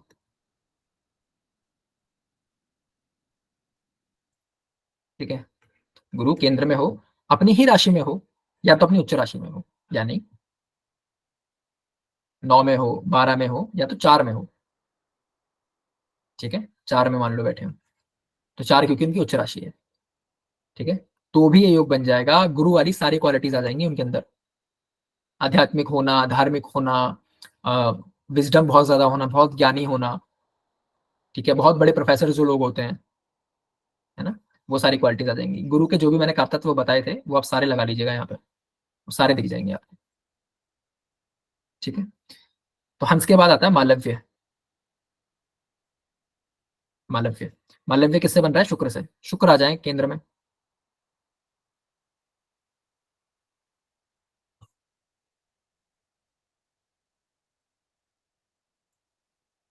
कैसे आ जाए, अपनी खुद की राशि में आ जाए, 2 नंबर हो गया, 7 नंबर हो गया, ठीक है। या तो अपनी उच्च राशि में आ जाए यानी 12 में आ जाए, तो ये योग बन जाएगा।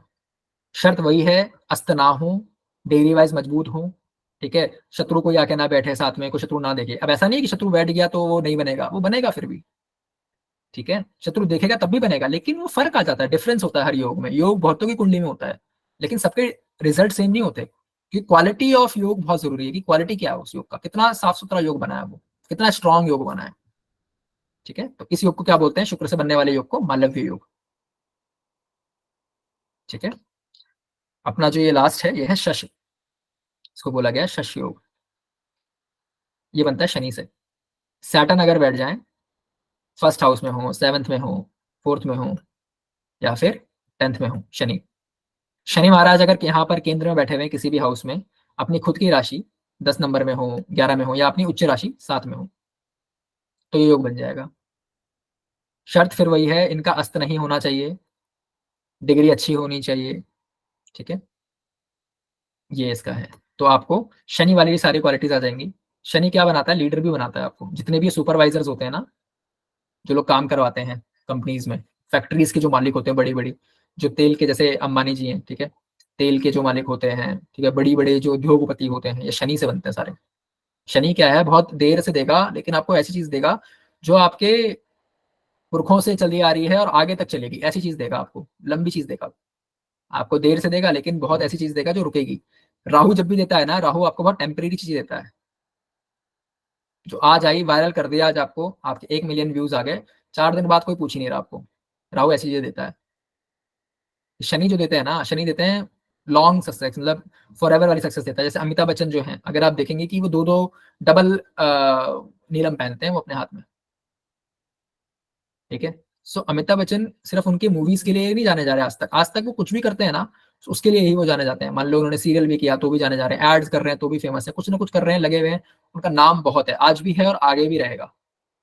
इस तरीके की जो सक्सेस मिलती है ना, वो शनि से मिलती है, ठीक है।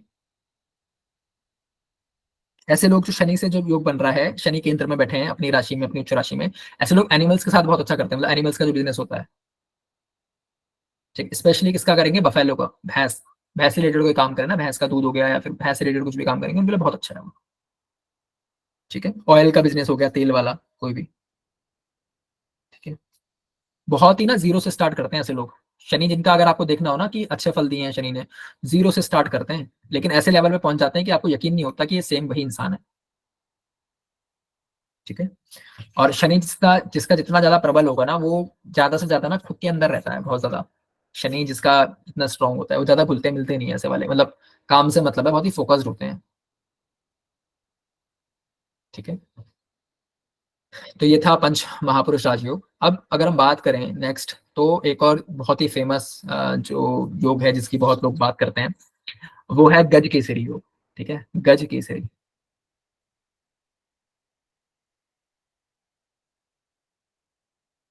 इसका मतलब क्या है, गज मतलब होता है हाथी,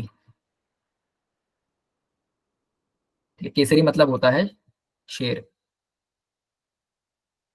हाथी और शेर का कॉम्बिनेशन है, कितना बढ़िया है। एक के पास जो है हाइट है ना, स्ट्रेंथ है, पावर है, दूसरा तो है ही राजा, शेर है जंगल का, ठीक है, लेकिन ऊंचाई भी दे दी हाथी ने, ठीक है। गज केसरी योग ये ना आपको मिलेगा जो पॉलिटिशियंस होते हैं ना, पॉलिटिशियंस जो अच्छे पॉलिटिशियंस होते हैं जिनको लोग सुनते हैं, उनके चार्ट्स में आपको मिलेगा ये। ऐसे लोग जिनको लोग सुनना चाहते हैं, जिनको लोग सुनना पसंद करते हैं, जिनके लिए लोग लाइन लगा के खड़े रहते हैं उनकी स्पीच सुनने के लिए, वो कोई भी हो सकता है कोई ऑफिस के प्रिंसिपल हो, कोई टीचर हो, जिनका सब वेट करते हैं। कई बार बहुत अच्छे ऐसे टीचर्स होते हैं, ऐसे प्रिंसिपल्स होते हैं जिनके लिए लोग वेट करते हैं कि अरे सर आएंगे तो हम सुनेंगे सर को, है ना। बहुत से ऐसे नेता लोग होते हैं जो लोगों को बांध के रख लेते हैं अपनी वाणी से, अपने एक बोलने के तरीके से, अपनी स्पीच से हिला देते हैं सबको, ऐसी बातें बोलते हैं वो। इसके लिए आपको क्या देखना है, सबसे पहले आपको देखना है, चंद्रमा को ढूंढना है कि कुंडली में चंद्रमा कहाँ है। मान लो चंद्रमा यहाँ पर है, अब चंद्रमा से आप काउंट करो, 1 2 3 4, केंद्र काउंट करने हैं हमें। तो चंद्रमा से चौथे में अगर गुरु आ जाए, या फिर 5 6 7, 7वें में गुरु आ जाए, 8 9 10, या 10th में गुरु आ जाए, एक भी आएगा, मतलब अगर 7 में गुरु आ जाए, 1 4 7 10, यानी कि चंद्रमा से केंद्र में हूं गुरु, चंद्रमा से चौथे पे हूं, 7वें में हूं, या फिर 10वें में हूं, ठीक है। जब भी काउंट करना है हमें, जिन लोगों को नहीं पता उनके लिए, उनको उसी हाउस से स्टार्ट करनी है काउंटिंग। यानी फर्स्ट हाउस होगा ये नहीं होगा फर्स्ट हाउस यही हाउस होगा, 1 2 3 4, यहां पर गुरु का होना बहुत जरूरी है, तब ये योग बनेगा।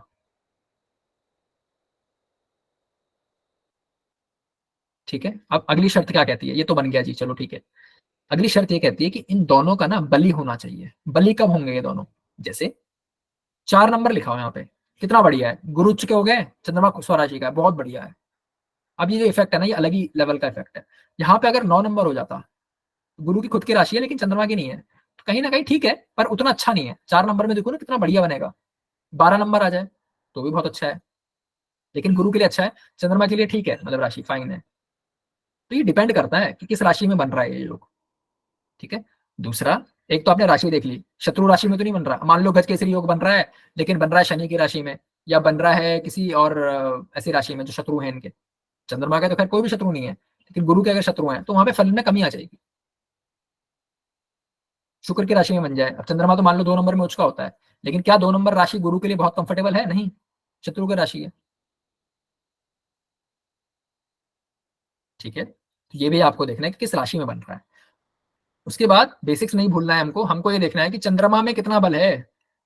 चंद्रमा शुक्ल पक्ष का है या कृष्ण पक्ष का है, चंद्रमा की डिग्री क्या है। ठीक है, गुरु जो है, गुरु की डिग्री कितनी है, कितना बल है गुरु के पास, ये दोनों कहीं अस्त तो नहीं है। ठीक है, ये भी आपको देखना है। दूसरा, आपको ये भी देखना है कि लगन कौन सा है, जो हमने बहुत स्टार्टिंग में पढ़ा था कि भाई लगन कौन सा आ रहा है, तो लगन के हिसाब से हमारे कारक ग्रह निकल के आए। ठीक है, जैसे अगर यहाँ पर कर्क लगन है, 4 नंबर लगन है, तो चंद्रमा एक केंद्र का स्वामी है, अच्छे घर का स्वामी है। ठीक है, यहाँ पर आएगा 5, यहाँ पे आएगा 6, 7, 8, 9। अब क्या हुआ यहाँ पे, हुआ क्या कि छठे भाव के स्वामी बन गए गुरु। यहाँ पे आ जाएगा 10, यहाँ 11 और यहाँ पे 12। ठीक है, लेकिन एक अच्छा भाव भी मिला है, 9th हाउस। तो ऐसे ही ये भी आपको देखना है कि क्या उस कुंडली में वो कारक हैं, लग्नेश के क्या है, वो लग्नेश के शत्रु हैं, मित्र हैं। इन सब चीजों से भी जो होता है फलित का बहुत फर्क पड़ता है। ठीक है, और ये किन भावों में बन रहा है, जैसे एक तो कहीं भी बन सकता है ना, 12वें भाव में बन सकता है, गुरु चंद्रमा यहाँ आ जाए तो भी बन जाएगा, बनने को किसी भाव में बन जाएगा। लेकिन अगर ये त्रिक भाव में बन रहा है ना, तो वो रिजल्ट नहीं है इसके, जो केंद्र में है, जो त्रिकोण में है, यहाँ बन जाए कितना बढ़िया है, यहाँ 9th में बन जाए। तो बेसिक्स को हमको कभी नहीं भूलना है। ठीक है, त्रिक भाव में अगर बनेगा ना तो वैसा रिजल्ट नहीं आएगा। यहाँ पे 6th में बन जाए, इसमें बन जाए, इसमें बन जाए, अच्छा नहीं है ये योग। मतलब योग काम करेगा लेकिन वैसा काम नहीं करेगा। सबसे अच्छा कब काम करेगा, केंद्र में बन जाए, त्रिकोण में बन जाए, यहाँ बन जाए, यहाँ बन जाए, कितना बढ़िया है। इसीलिए क्या होता है कि कोई भी हमारे पास जातक आता है, कहता है देखिए मेरे तो चार्ट में गजकेसरी योग है, लेकिन कुछ भी नहीं है मेरे पास, तो ना पैसे हैं ना कुछ, ये काम भी नहीं कर रहा है किसी तरीके से, ना कोई फेम है ना कोई पैसा है, कुछ भी नहीं है। क्योंकि आपको सारी चीजें देखनी है कि वो बन कहाँ पे रहा है योग, किस राशि में बन रहा है, कौन उन्हें देख रहे हैं, कहीं वो अस्त तो नहीं है, उनकी डिग्री क्या है, कितना बल है उनके पास। ठीक है, अगर किसी के में ये बहुत अच्छा बनता है ना, तो आपको सबसे पहले तो यही समझ में आ जाएगा कि उनकी ना कम्युनिकेशन स्किल बहुत अच्छी होंगी, कम्युनिकेशन स्किल बहुत अच्छी होती है। ठीक है, और लगन से स्ट्रांग होनी चाहिए, तो मैंने आपको बता ही दिया। ठीक है, चलिए अगर किसी का कोई सवाल है तो हैंड रेज कर लीजिएगा प्लीज, आज जो हमने पढ़ा है उससे रिलेटेड।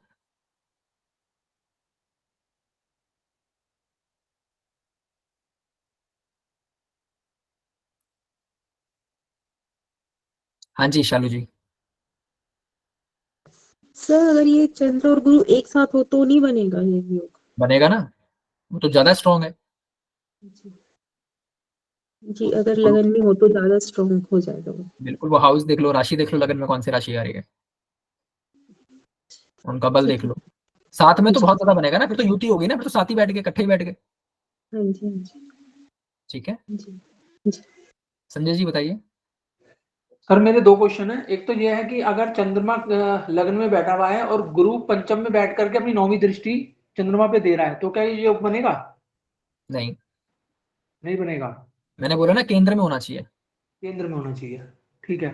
और दूसरा मेरा क्वेश्चन था सर कि ये जो पंच महापुरुष योग आपने बताए हैं, ये आपने बताया कि स्वय राशि उच्च राशि में हो, केंद्र में हो तो ये बनता है। अगर कोई ग्रह अपनी मित्र राशि में हो तो केंद्र में, तब ये योग फलित होगा या नहीं? नो नो नो, नहीं होगा। सर ये सारी चीज मेरे चार्ट के अंदर और आप नो खरे जा रहे हैं। यही तो बात ओके होती है ना, वरना अभी आप पूछते हैं मेरे से कि सर मेरे को तो रिजल्ट वैसे नहीं मिल रहे, पंच महापुरुष जैसा तो मुझे लग नहीं रहा कुछ। फिर आप यही पूछते मुझसे, ठीक है सर, ठीक है है। ना। हाँ, हाँ जी मैडम बताइए। सर अगर ये अपने मूल त्रिकोण राशि में हो तो किसकी बात कर रहे हैं आप? गुरु की? पंच महापुरुष जो भी हमारे 4 उससे बन रहा है। एक तो हमने देख लिया स्वराशि में है, एक हमने देख लिया उच्च का है। अगर वो अपने मूल त्रिकोण राशि में ही केंद्र में हो फिर बनेगा या नहीं? अब जैसे डिपेंड करता है आप किसकी बात कर रहे हैं। जैसे गुरु की जो मूल त्रिकोण राशि है ना, वो उसकी खुद की ही राशि है, तो बनेगा। गुरु की 9 नंबर बनेगा। राशि जो और है। हाँ, और अगर हम ऐसी मंगल की देखें तो ठीक है, मंगल को आप कह रहे हो कि मंगल, तो वो भी तो वही बात होगी ना, मंगल की क्या है मूल त्रिकोण राशि? एक नंबर ही मेष तो है। 1 नंबर हाँ, है। तो राशि है उसकी वो। ओके। अगर कोई ऐसा नहीं है कि सब फिर तो सारे क्या ही मूल त्रिकोण उसकी स्वराशि है ना, या कोई चंद्रमा ऐसा का भी भी है बनेगा मूल त्रिकोण में। चंद्रमा लेकिन से तो चंद्रमा से कोई बन चंद्रमा रहा है क्या? का 2 नहीं, सर 2 ने बोला नंबर। ना चंद्रमा नहीं चंद्रमा लेना से है। कोई। नहीं नहीं, हाँ सर ने बोला नहीं लेना है ना। जैसे जो हम ले रहे हैं मंगल, गुरु, बुध और शुक्र, उनका जो मूल त्रिकोण राशि है वो उनकी स्वराशि भी है, राइट? यस। ओके, ठीक है। मूल त्रिकोण का मतलब क्या होता है ना, मूल त्रिकोण का मतलब होता है कि अगर मेरी 2 राशियां हैं तो दोनों में से कौन सी राशि मेरी ज्यादा फेवरेट है, उसको बोला गया मूल हाँ त्रिकोण। हाँ, वो उसको मूल त्रिकोण बोला गया जो उसको ज्यादा इसीलिए पसंद वो, है। हाँ हाँ, उसमें वो ज्यादा और ओके ज्यादा कंफर्टेबल फील करते हैं। ओके। और अगर कोई उच्च का भी होके है तो भी नहीं हम्म, बनेगा उसकी वो उच्च वाला उसका तो है ना, है ना, खुद की उसका राशि में है हो या उच्च राशि में हो, उच्च राशि में। एग्जॉल्टेड हो और जाए उसी के या स्वराशि का हो जाए।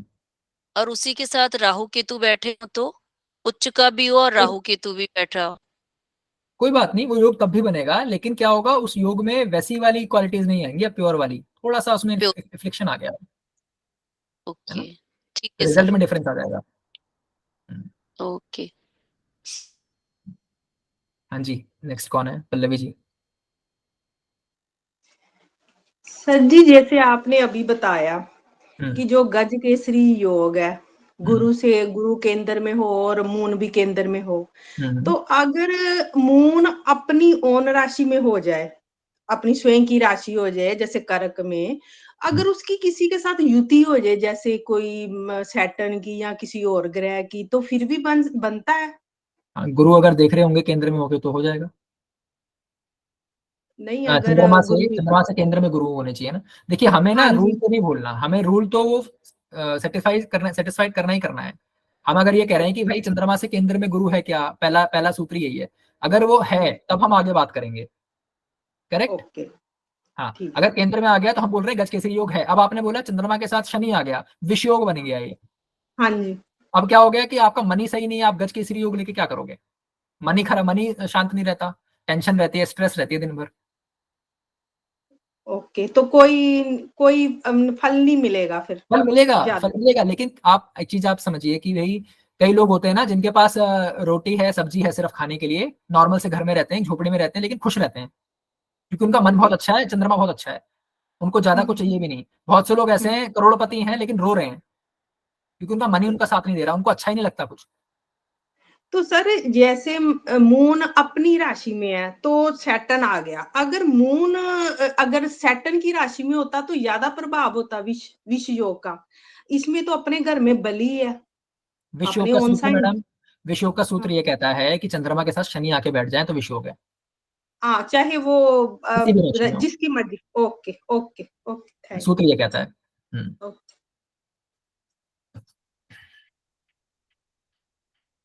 हाँ जी, संजय जी।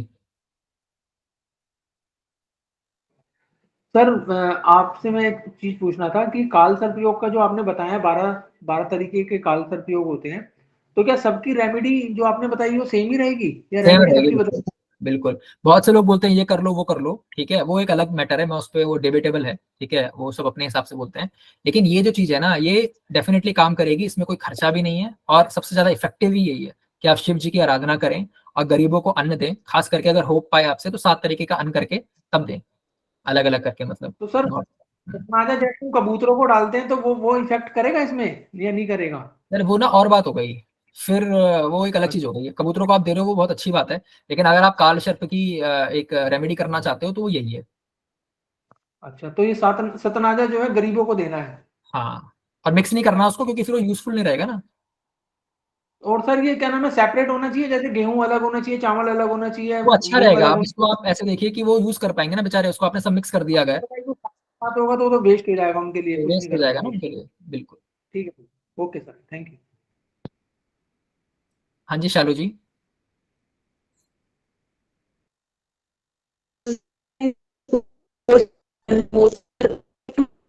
वॉइस ब्रेक हो रही है मैडम। तो अगर मान लो उसमें फूल लिखा हुआ है, नहीं आ रही मैडम, आवाज नहीं आ रही। एक बार आप अपना इंटरनेट ठीक ओके कीजिएगा, फिर आप दोबारा हैंड रेस कीजिएगा, कोई बात नहीं। मनीषा जी बताइए। नमस्कार सर। नमस्कार। जी सर, जैसे आपने गज केसरी योग के बारे में बताया सर, तो मून यदि 4th हाउस में हो और उसके ऊपर गुरु की 9वीं 9th जो है दृष्टि पड़ रही हो, ऐसे तो नहीं भी नहीं होता मैडम, बनेगा। हम अपने हिसाब से नहीं कस्टमाइज कर सकते इसे। जी। आप चंद्रमा से काउंट कीजिए, क्या चंद्रमा से अच्छा गुरु चौथे, सातवें, 10वें घर में है अच्छा अच्छा। जी है जी। ना? ओके। वैसे आप काउंट कीजिए। जी जी सर। दृष्टि वैसे होना वो एक अलग बात है, वो एक अच्छा है, दृष्टि से अच्छा है वो। लेकिन अगर उसके केंद्र में बैठे ना चंद्रमा से, तब वो हम बोलेंगे भाई गज केसरी है। ठीक है, जी सर। ये सूत्र कहता है। Okay sir, thank you. Jitendra ji. नमस्कार सर जी। नमस्कार। सर मेरा कोई सवाल नहीं है, मैं थोड़ा सा इतना कहना चाहता हूँ कि आज मैंने फर्स्ट टाइम आपका ज्वाइन किया क्लास, और मुझे वाकई में इतना अच्छा लगा कि मुझे ऐसा लग नहीं रहा कि वैदिक भी कोई इतना आसानी से पढ़ा सकते हैं। Thank you. तो मेरा मेरा बस एक छोटी सी एक चीज़ और थी सर, आपने बहुत अच्छा पढ़ाया, मैं आपका बहुत बहुत धन्यवाद करता हूँ। मुझे काफ़ी कुछ समझ आया, फर्स्ट टाइम में इतना अच्छा लगा। पर एक चीज़ और मेरे को अगर थोड़ा सा आप बता पाओ, हम्म, कि जैसे 12 राशि, 9 ग्रह, इनको याद करने का भी कोई आसान तरीका है क्या? बिल्कुल है जैसे आप मेरा। अगर आपने आपने फर्स्ट क्लास परीक्षा के ज्वाइन बारे किया में। होता ना, तो आप सवाल नहीं करते ये वाला। मैंने मतलब इतने सिंप्लीफाइड वे में उसको डाला है। उसका है, मैं आपको लिंक दे दूंगा, दोबारा डाल दूंगा ग्रुप में। उसको आप वीडियो को देखिएगा आराम से। और हमारी जो क्लासेस होती है ना, सिर्फ सैटरडे संडे ही होती है, तो आपके पास पूरा टाइम है। लेकिन अगर आपने वो देख लिया ना, फिर आपको कहीं जाने की जरूरत नहीं है, कुछ देखने की जरूरत नहीं है। मैंने पूरी कोशिश करी है उसको बहुत ही ईजी बनाने की।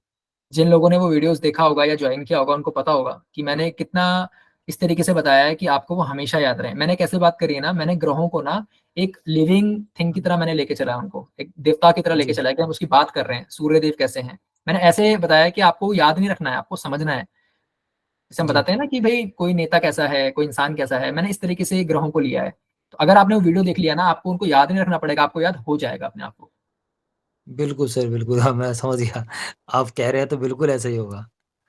मैं फिर आपका सर बहुत-बहुत धन्यवाद करता हूँ। Thank you sir. Thank you so much. Okay. Moon लिखा हुआ है, इसका आईडी है। बस, सर जी अ, पूछना था कि मून जो है वो 9th हाउस में हो, लियो असेंडेंट, हम्म, और जुपिटर जो है वो 6th हाउस में रेट्रो, वैसे डेबिलेटेड भी हो रहा है, तो ये योग बनेगा गज केसरी। 6th हाउस में है। मून से 10th है जी, लेकिन मून मून से से 10th हो 10th है गया ना।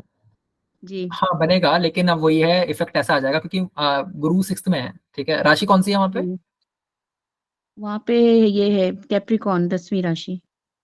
शनि की राशि है। जी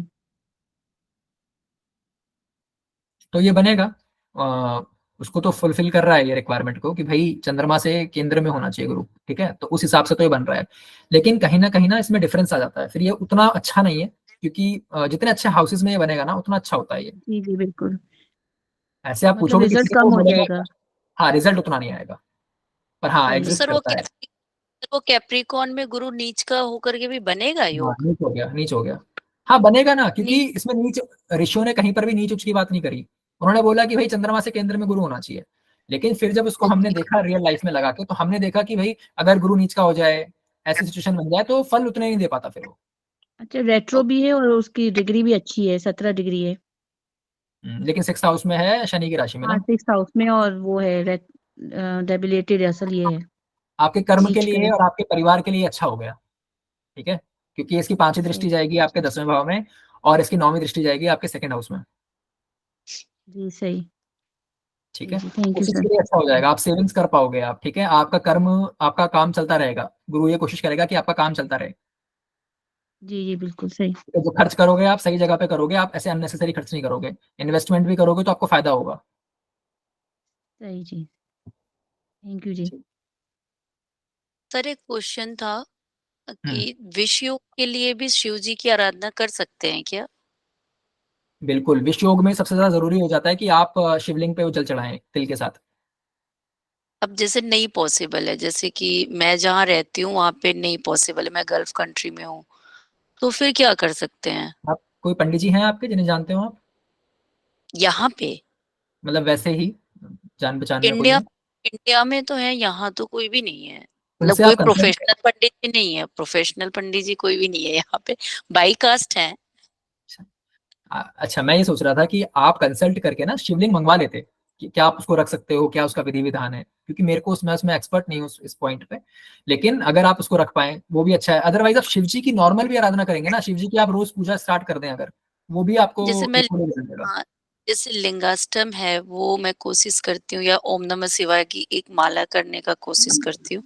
एक्चुअली मेरे में नहीं है, बेटे में है, तो वो छोटा करना है चाहिए। अभी, हाँ वो 9.5 साल का ही है, तो बट हाँ वो पिछले 1 आध साल से कर रहा है, तो बट मेरे पास शिवलिंग का कोई वो साधन नहीं है कि हम उसको शिवलिंग पे जल चढ़वाएं। जब हम इंडिया नॉट आते हैं मैंडेटरी, तब रहता है। ठीक है, कोई मैंडेटरी नहीं है शिव जी को, लेकिन आपको शिव जी की आराधना तो डेफिनेटली करनी ही पड़ेगी।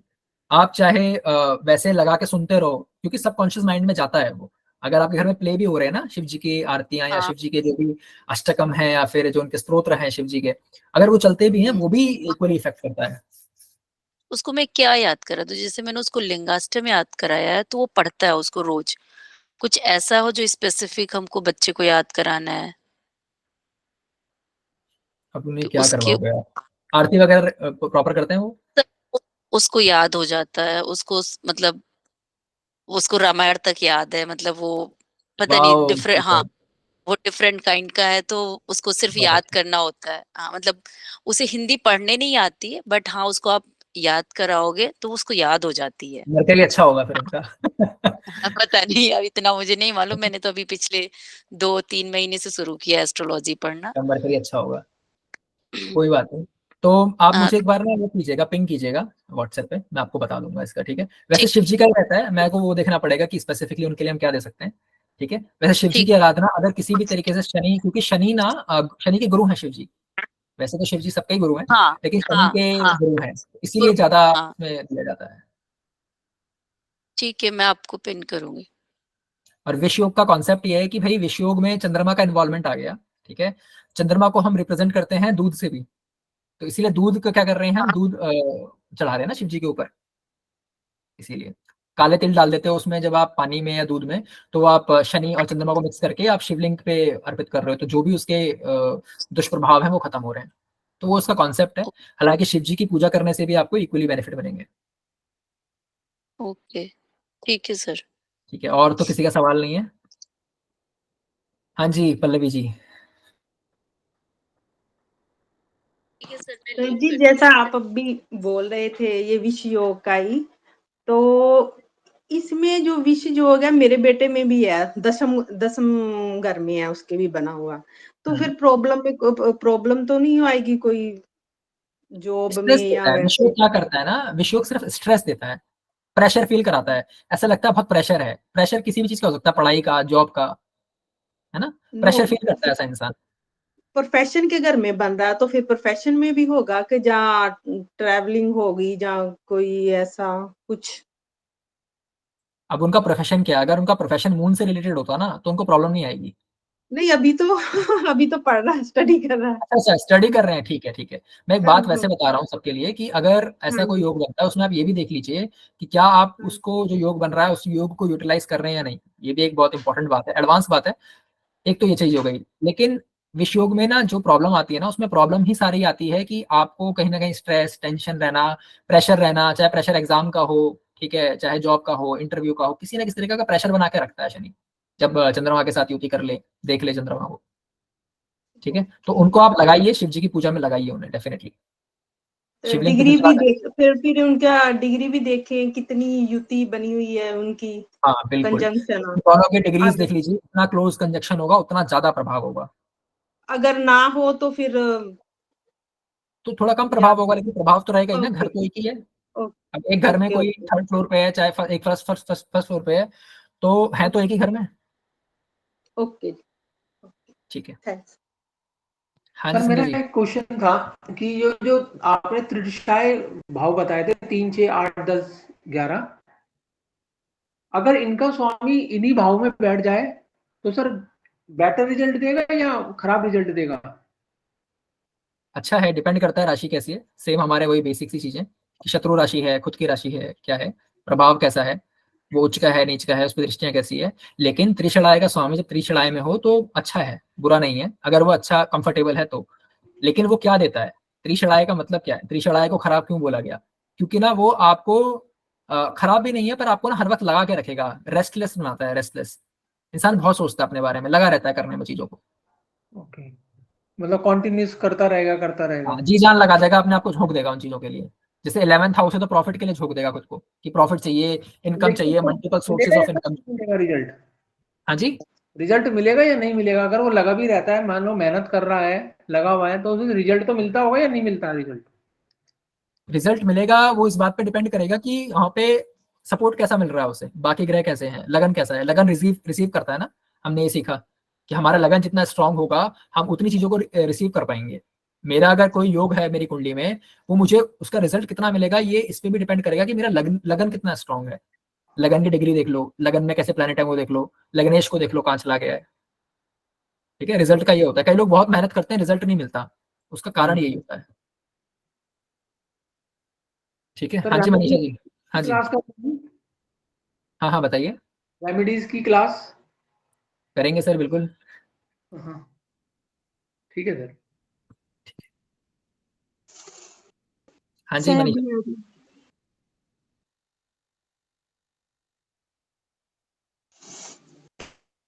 हाँ जी शालू जी, कौन पूछ रहा सवाल?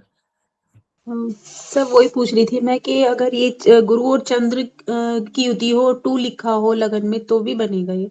अरे बहुत बढ़िया है ना, वृषभ। चंद्रमा उच्च का हो गया ना, जी। चंद्रमा एक्सॉल्टेड हो गया और गुरु आ गया। गुरु हालांकि शत्रु राशि में, पर ठीक है, गुरु लगन में ब्लेसिंग है। आप तो मतलब ब्लेस्ड हो भगवान से ऑलरेडी। हाँ, नहीं सर ये मेरे बेटे का है। अच्छा, जो भी है वो ब्लेस्ड है, जी, बहुत अच्छा है। Thank you sir. Thank you education के सर। लिए भी अच्छा है, लक के लिए अच्छा है, धर्म के लिए भी अच्छा है, धार्मिक रहने के लिए, पिता के लिए अच्छा है, पिता अच्छे मिलेंगे उनको। ठीक है, हाँ ये सारी जी। चीजें रहती है। जी, जी सर, थैंक यू। अच्छा है, इट इज गुड। सर मुझे हाँ जी। पूछना था। हाँ सर, 2 क्वेश्चन है। एक तो जैसे सूर्य को राजा कहते हैं और मंगल को सेनापति, दोनों साथ एक ही घर में बैठे हो तो कैसा इफेक्ट आता कौन होगा, सा हाउस है? मतलब। और दूसरा है सर कि जैसे आप कह रहे हैं ना कि लग्न किसी की स्ट्रांग ना हो तो बाकी सारे ग्रहों का कोई फल नहीं मिलता, तो ऐसे में उस इंसान का क्या होता होगा जिसका लग्न ज्यादा पावरफुल ना हो, तो वो कैसे उसका। इसीलिए तो हम लोग है ना एस्ट्रोलॉजर्स, हम उसको स्ट्रॉन्ग करवाएंगे ना लगन को। अच्छा। लगन को स्ट्रॉन्ग करवाओ। लग्नेश, मैंने स्टार्टिंग का ही मतलब मेरा फर्स्ट मेरा सेंटेंस ही यही था कि भाई लग्नेश का स्ट्रॉन्ग होना सबसे जरूरी है। जी। आप चीजों को कितना झेल पाते हो, कितनी बीमारियां आप झेल पाते हो, चीजों को झेल पाते हो, ये आपका लग्नेश बताएगा। हम्म। जिसका लगन स्ट्रॉन्ग है ना, वो चीजों को ना ले जाता है, टैकल कर जाता है उन चीजों को वो। हम्म। ठीक है, अगर नहीं है तो मैंने कहा था उसको आप स्ट्रेंथन करो, क्योंकि लग्नेश आपको कभी भी कष्ट नहीं देगा। लग्नेश क्या करेगा, लग्नेश खुद कष्ट ले लेगा। लेकिन अब आप एक बात देखिए, अगर किसी का लग्नेश बहुत कष्ट ले रहा है, 6th हाउस में, 8th में है, 12th में है, वो कष्ट तो ले रहा है, चलो आपको बचा रहा है उन चीजों से, लेकिन जो वो फल आपको दे सकता था, क्या वो अब दे रहा है? नहीं दे रहा ना, वो तो आपको बचाने में लगा हुआ है बेचारा, जी। है ना। जी सर, और ये सूर्य और मंगल साथ बैठे हो तो मंगल तो मतलब काम कर पाएगा राजा के सामने या नहीं ये? बिल्कुल, बहुत अच्छा कॉम्बिनेशन है, बट ये किस हाउस में बन रहा है ये इंपॉर्टेंट है। 7th हाउस में बन गया तो आप, अभी हम लोग डिस्कस कर रहे थे क्या होगा। जी। 7th हाउस में अगर बन गया तो भाई वहां तो लड़ाई झगड़ा और रणनीतियां चल रही हैं, राजा का आदेश चल रहा है, सेनापति की लड़ाई चल रही है।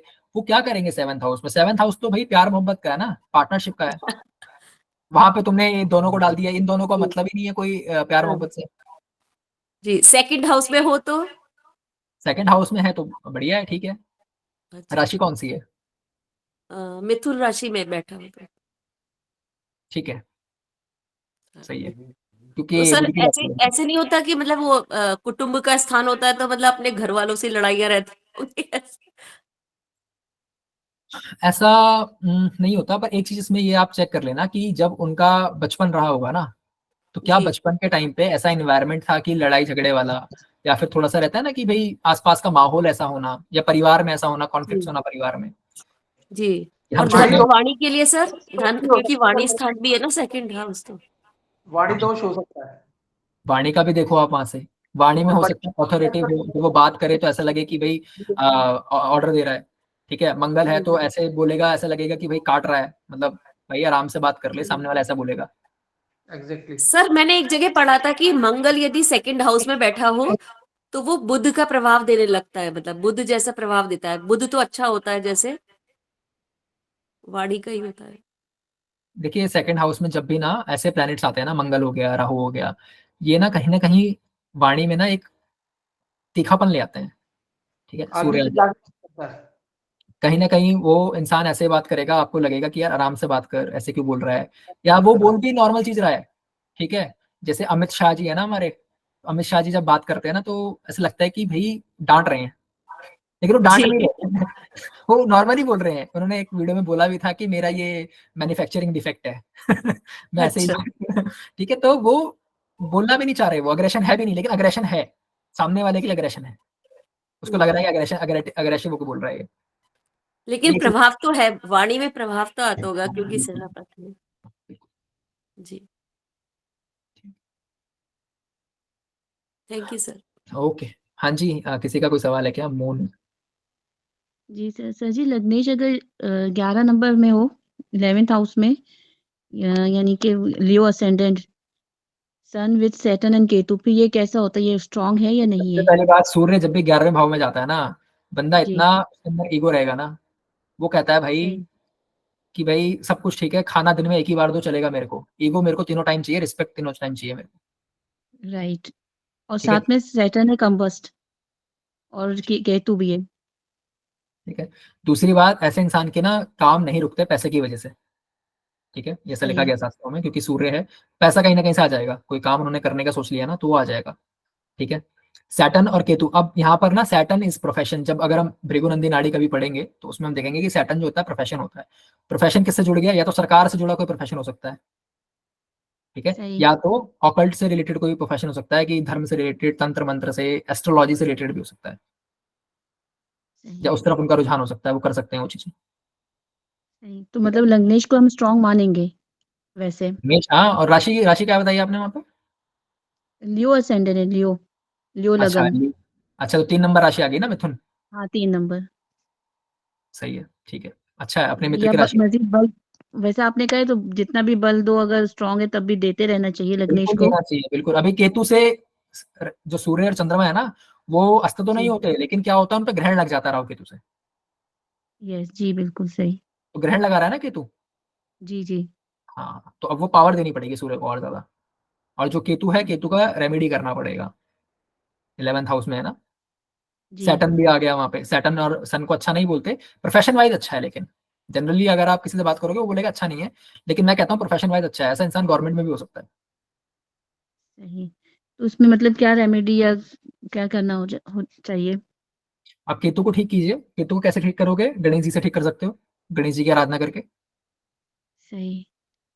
ठीक है, ईगो लेकिन इनको संभाल के रखनी पड़ेगी। कई लोग, क्या होता है ना, कई बार इंसान अपना नुकसान ना अपने ईगो की वजह से ही कर लेता है। राइट। सही। ठीक है, ठीक है जी, अपॉर्चुनिटीज आ रही वेरी हैं, गुड। अपॉर्चुनिटीज मिल रही हैं, लेकिन नहीं कर रहे हैं, क्योंकि भाई ईगो इतना ज्यादा है कि भाई कोई आके मुझसे खुद बोलेगा तब मैं करूंगा, उससे पहले तो मैं नहीं करूंगा, मेरे पास आके मुझसे रिक्वेस्ट करो तब करूंगा मैं ये काम, हालांकि है आपके फायदे के लिए ही जी जी सही। ठीक है, सही।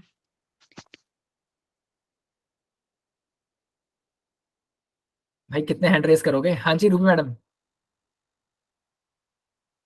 सर बस लास्ट क्वेश्चन है सर, ऐसे जैसे सभी की मैं सुन रही हूँ ना, ऐसे सबके ग्रहों के हिसाब से अलग अलग जैसे परेशानियां आ रही है, या हम देखते भी हैं, तो उसमें स्पेसिफिकली उसी ग्रह के हिसाब से पूजा करना जरूरी होता है, या कोई भी इंसान जिस भी ईश्वर को जिस भी रूप में मानता हो उन्हीं की पूजा करे तो उससे भी प्रभाव अच्छा ही आता है उसको, कोई भी हो मतलब? आता है, बिल्कुल आता है। देखिए एक जनरल सी एक बात आप लिख लीजिए कहीं पर भी, अगर किसी को भी रेमेडी देनी है, आपको समझ में नहीं आ रहा क्या रेमेडी देनी है ना, आप उसको बोल दीजिए कि शिव की आराधना कीजिए।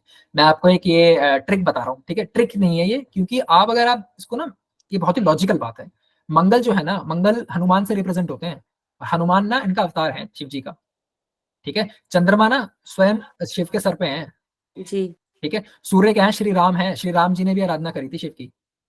हम्म, आप हर प्लेनेट को उठा के देख लो, कहीं ना कहीं उनका कनेक्शन आपको शिव जी से मिल जाएगा।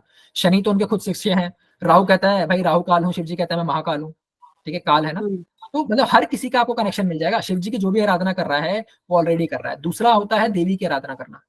माँ जी। देवी की अगर आप आराधना करते हो तो भी आप कवर कर रहे हो सारे ग्रहों को, ग्रह आपका कुछ नहीं कर सकते, ठीक है, ऐसे देखना है। दूसरा आपको ये देखना है कि भाई कौन सा प्लेनेट अनकंफर्टेबल है, राशि वाइज हो गया, दृष्टि वाइज हो गया, कंबस्ट हो गया, डिग्री वाइज हो गया, उस हिसाब से भी फिर आप रेमेडी करो। अगर कोई ग्रह जो है 6, 8, 12 का स्वामी है, तो अब आप उसको ना स्ट्रॉन्ग नहीं करोगे, अब आप क्या करोगे, उसको उसकी एनर्जी कम करोगे अपनी लाइफ से। कम कैसे करोगे, दान करके, उसकी चीजों जी। का कम सेवन करके। कोई ऑलरेडी अच्छा घरों का स्वामी है लेकिन कमजोर है, कैसे करोगे, उसको अपनी लाइफ में लाकर, सिंपल है, बेसिक रखना है बिल्कुल अपने को। यही जी। रेमेडीज होती है, यही देते हैं सारे लोग, जी। ओके, ठीक है। Thank you sir. Okay, Ruby ji. हाँ जी, मैंने सन के बारे में, सन की प्लेसमेंट जैसे बताई थी ना आपने कि 7th हाउस में होगा तो मैरिड लाइफ अच्छी नहीं चलेगी, जहाँ कुछ भी लड़ाई झगड़े होंगे या कैसे। अगर फर्स्ट हाउस में सन हो तो 7th में तो उसकी दृष्टि जाएगी, और 8th राशि हो, जैसे मंगल की राशि हो स्कॉर्पियो, तो भी इससे फर्क पड़ेगा कोई राशि से, जहाँ मैम उसकी 7th प्लेसमेंट से। 7th का चक्कर एकदम ऐसा है जैसे मून का है। मून का क्या होता है ना, मून बहुत जल्दी इफ्लिक्शन में आता है। मून के ऊपर जी ना कहीं कुछ ना कुछ इफ्लेक्टेड ही मिलेगा आपको मोस्टली मून। उसका कारण ही यही है, कोई उसको या तो देख लेता है तो इफ्लिक्शन आ गया, राशि से इफ्लिक्शन आ गया। इसी तरीके से 7th हाउस बड़ा क्रिटिकल हाउस है, अगर उसको देख भी जी लेना कोई प्लैनेट तो भी उसमें कहीं ना कहीं प्रॉब्लम आ गई। अब इसका ओके अलाइनमेंट ये है कि आप उसको ठीक कर लो, उसको समझ जाओ पहले ही, या तो अपने लाइफ में उस चीज को ठीक कर लो, या सामने वाले की लाइफ में उसको ठीक करके, या तो ऐसा पार्टनर चूज करो जिसमें वो प्रॉब्लम ना हो। जैसे अगर हम ईगो से या एटीट्यूड से एसोसिएट कर रहे हैं सन को, हम कह रहे हैं सन वाला सुनता नहीं है, सिर्फ ऑर्डर देता है, तो ऐसा इंसान जी मत करो ना जो ऐसा हो। एक सिंपल इंसान चूज कर लो, और खुद को भी ठीक कर लो कि खुद भी आप ऐसे ना रहो। तो ये मैडम थोड़ा सा हमें अलाइनमेंट का देखना पड़ेगा, अलाइनमेंट करनी पड़ेगी लाइफ में। ओके जी। 8th राशि वहां पर है, मंगल की है, तो ईगो तो जैसे वो उसको सन से डैमेज नहीं आएगी। कर रहा, तो मतलब 7th हाउस को डैमेज नहीं कर रहा। अब हमने ये समझा कि भाई दोस्त की राशि है, बेस्ट फ्रेंड की राशि है, तो हम उस हाउस को डैमेज नहीं कर रहे, लेकिन वो जो प्रभाव है सूर्य का, जो तेज है, वो तो जाएगा ही ना। वो तो रहेगा, हाँ वो तो रहेगा ही। वो एक बात है। कैसे अलाइन कर सकते हैं इसे? वही आप ईगो आप भी त्याग दो, पार्टनर से भी कह दो भाई देखो, अगर आप ईगो मैं दिखाऊंगी या तुम दिखाओगे तो भाई लड़ाइयां होंगी रिलेशनशिप में, जी ईगो नहीं दिखाते हैं, ठीक है। अवॉइड करो लड़ाइयों को, ये है, अगर होती भी हैं तो डाउन टू अर्थ रहो, ओके कोशिश करो इस तरीके की। हाँ। ओके, ठीक है, thank you so much. Chitra ji का लास्ट सवाल होगा। यस सर, नमस्ते। बोल रहे हैं ना सर कि शुक्र का महादशा एक लास्ट बचा है मेरे जिंदगी में। अच्छा, ऐसा क्यों? कितना जिएंगे सर, काफी है अच्छा, नहीं नहीं, है ना। अभी तो मैं दुआ करूंगा कि आप और डबल जियो अभी। अरे, और 6th हाउस का स्वामी है 7th हाउस में बैठा हूँ, अच्छा, तो इसका महादशा आएगा शुक्र का, तो क्या होगा? शुक्र की 20 साल की रहती है ना महादशा। नहीं सर, 18 साल की होती है। सबसे ज्यादा 19 साल तो शनि रहता है ना। अच्छा, 18 साल की होती है, ठीक है। तो नहीं यार, आप नहीं। चलिए, तो आप कह रहे हो शुक्र जब आएगा तो कैसे दशा देगा, तो उसकी दो राशियां होती है। एक राशि आपने बताई कि 7th हाउस में है, हाँ, दूसरी राशि कहाँ है? वृषभ लग्न। अच्छा, वृषभ लगन है, ओके ओके ओके, ठीक है। तो छठे भाव में चली गई ना एक राशि, और शुक्र कहाँ चले गए? 7th हाउस में। 7th हाउस में, यानी लगन का और छठे भाव का स्वामी 7वें भाव में है। हम्म, अब ये बहुत अच्छा नहीं है, कारण क्या है? एक तरीके से तो अच्छा है कि भाई लगन को देख रहा है, अपनी राशि को देख रहा है, ठीक है। तो कहीं ना कहीं लगन को उसने अच्छा बनाया। अब डिपेंड करेगा कि लगन में भी अगर कोई बैठा है तो, ठीक है, वो आप देख लो। राहु राहु राहु। बैठा है, ठीक है, यानी कि शुक्र भी केतु के साथ हुए यहाँ पे, हम्म, तो इफ्लिक्शन में है शुक्र भी, ठीक है। उसके बाद से ये अपना छठे भाव के भी स्वामी हुए, सचेत होके 7वें भाव में बैठे हैं। 7वां भाव मारक का है, मारक हाउस है, विच इज नॉट गुड। हमने अभी बात करी ना, 7वां भाव मारक होता है, हम्म, ठीक है। तो कहीं ना कहीं हो सकता है कि जब महादशा आए तो आपको चैलेंजेस फेस करने पड़े, तो चैलेंजेस कौन से वाले होंगे? छठा भाव का स्वामी हुआ ना, छठे भाव क्या है? रोग, ऋण, शत्रु। शत्रु तो अब नहीं है कुछ, मतलब ऐसा वो रोग आ सकता है, ऋण भी मुझे नहीं लगता अब आएगा, तो रोग का प्रॉब्लम हो सकता है, तो आपको हेल्थ का ध्यान देना है यहाँ पे। सिक्स्थ और फर्स्ट हाउस क्या है? हमारी खुद की बॉडी है, स्वास्थ्य है वो भी, ठीक है। तो हेल्थ का यहाँ पे प्रॉब्लम दे सकता है शुक्र अभी दशा में,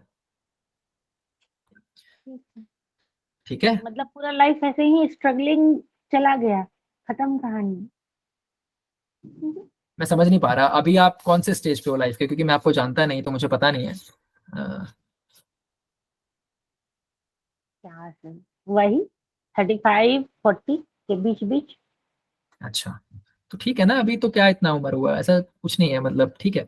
फर्स्ट हाउस आया है, सिक्स्थ हाउस भी आएगा, तो थोड़ा हेल्थ को लेकर आप वो रखिए, अपने आप को एक्टिव रखिए, बिल्कुल ऐसे मत कीजिए कि भाई अब तो हो गया, जीवन जी लिए, बहुत जी लिए, वो मत कीजिए। हेल्थ पे आप ध्यान दीजिए, और अच्छा भी जा सकता है, ऐसा नहीं है शुक्र का कि खराब ही जाएगा, ठीक है। थोड़ा आपको बस हेल्थ पे ध्यान देने की जरूरत है। Thank you so much. ठीक है जी, मिलते हैं फिर नेक्स्ट सेशन में, ठीक है। नमस्कार सभी को। नमस्कार सर।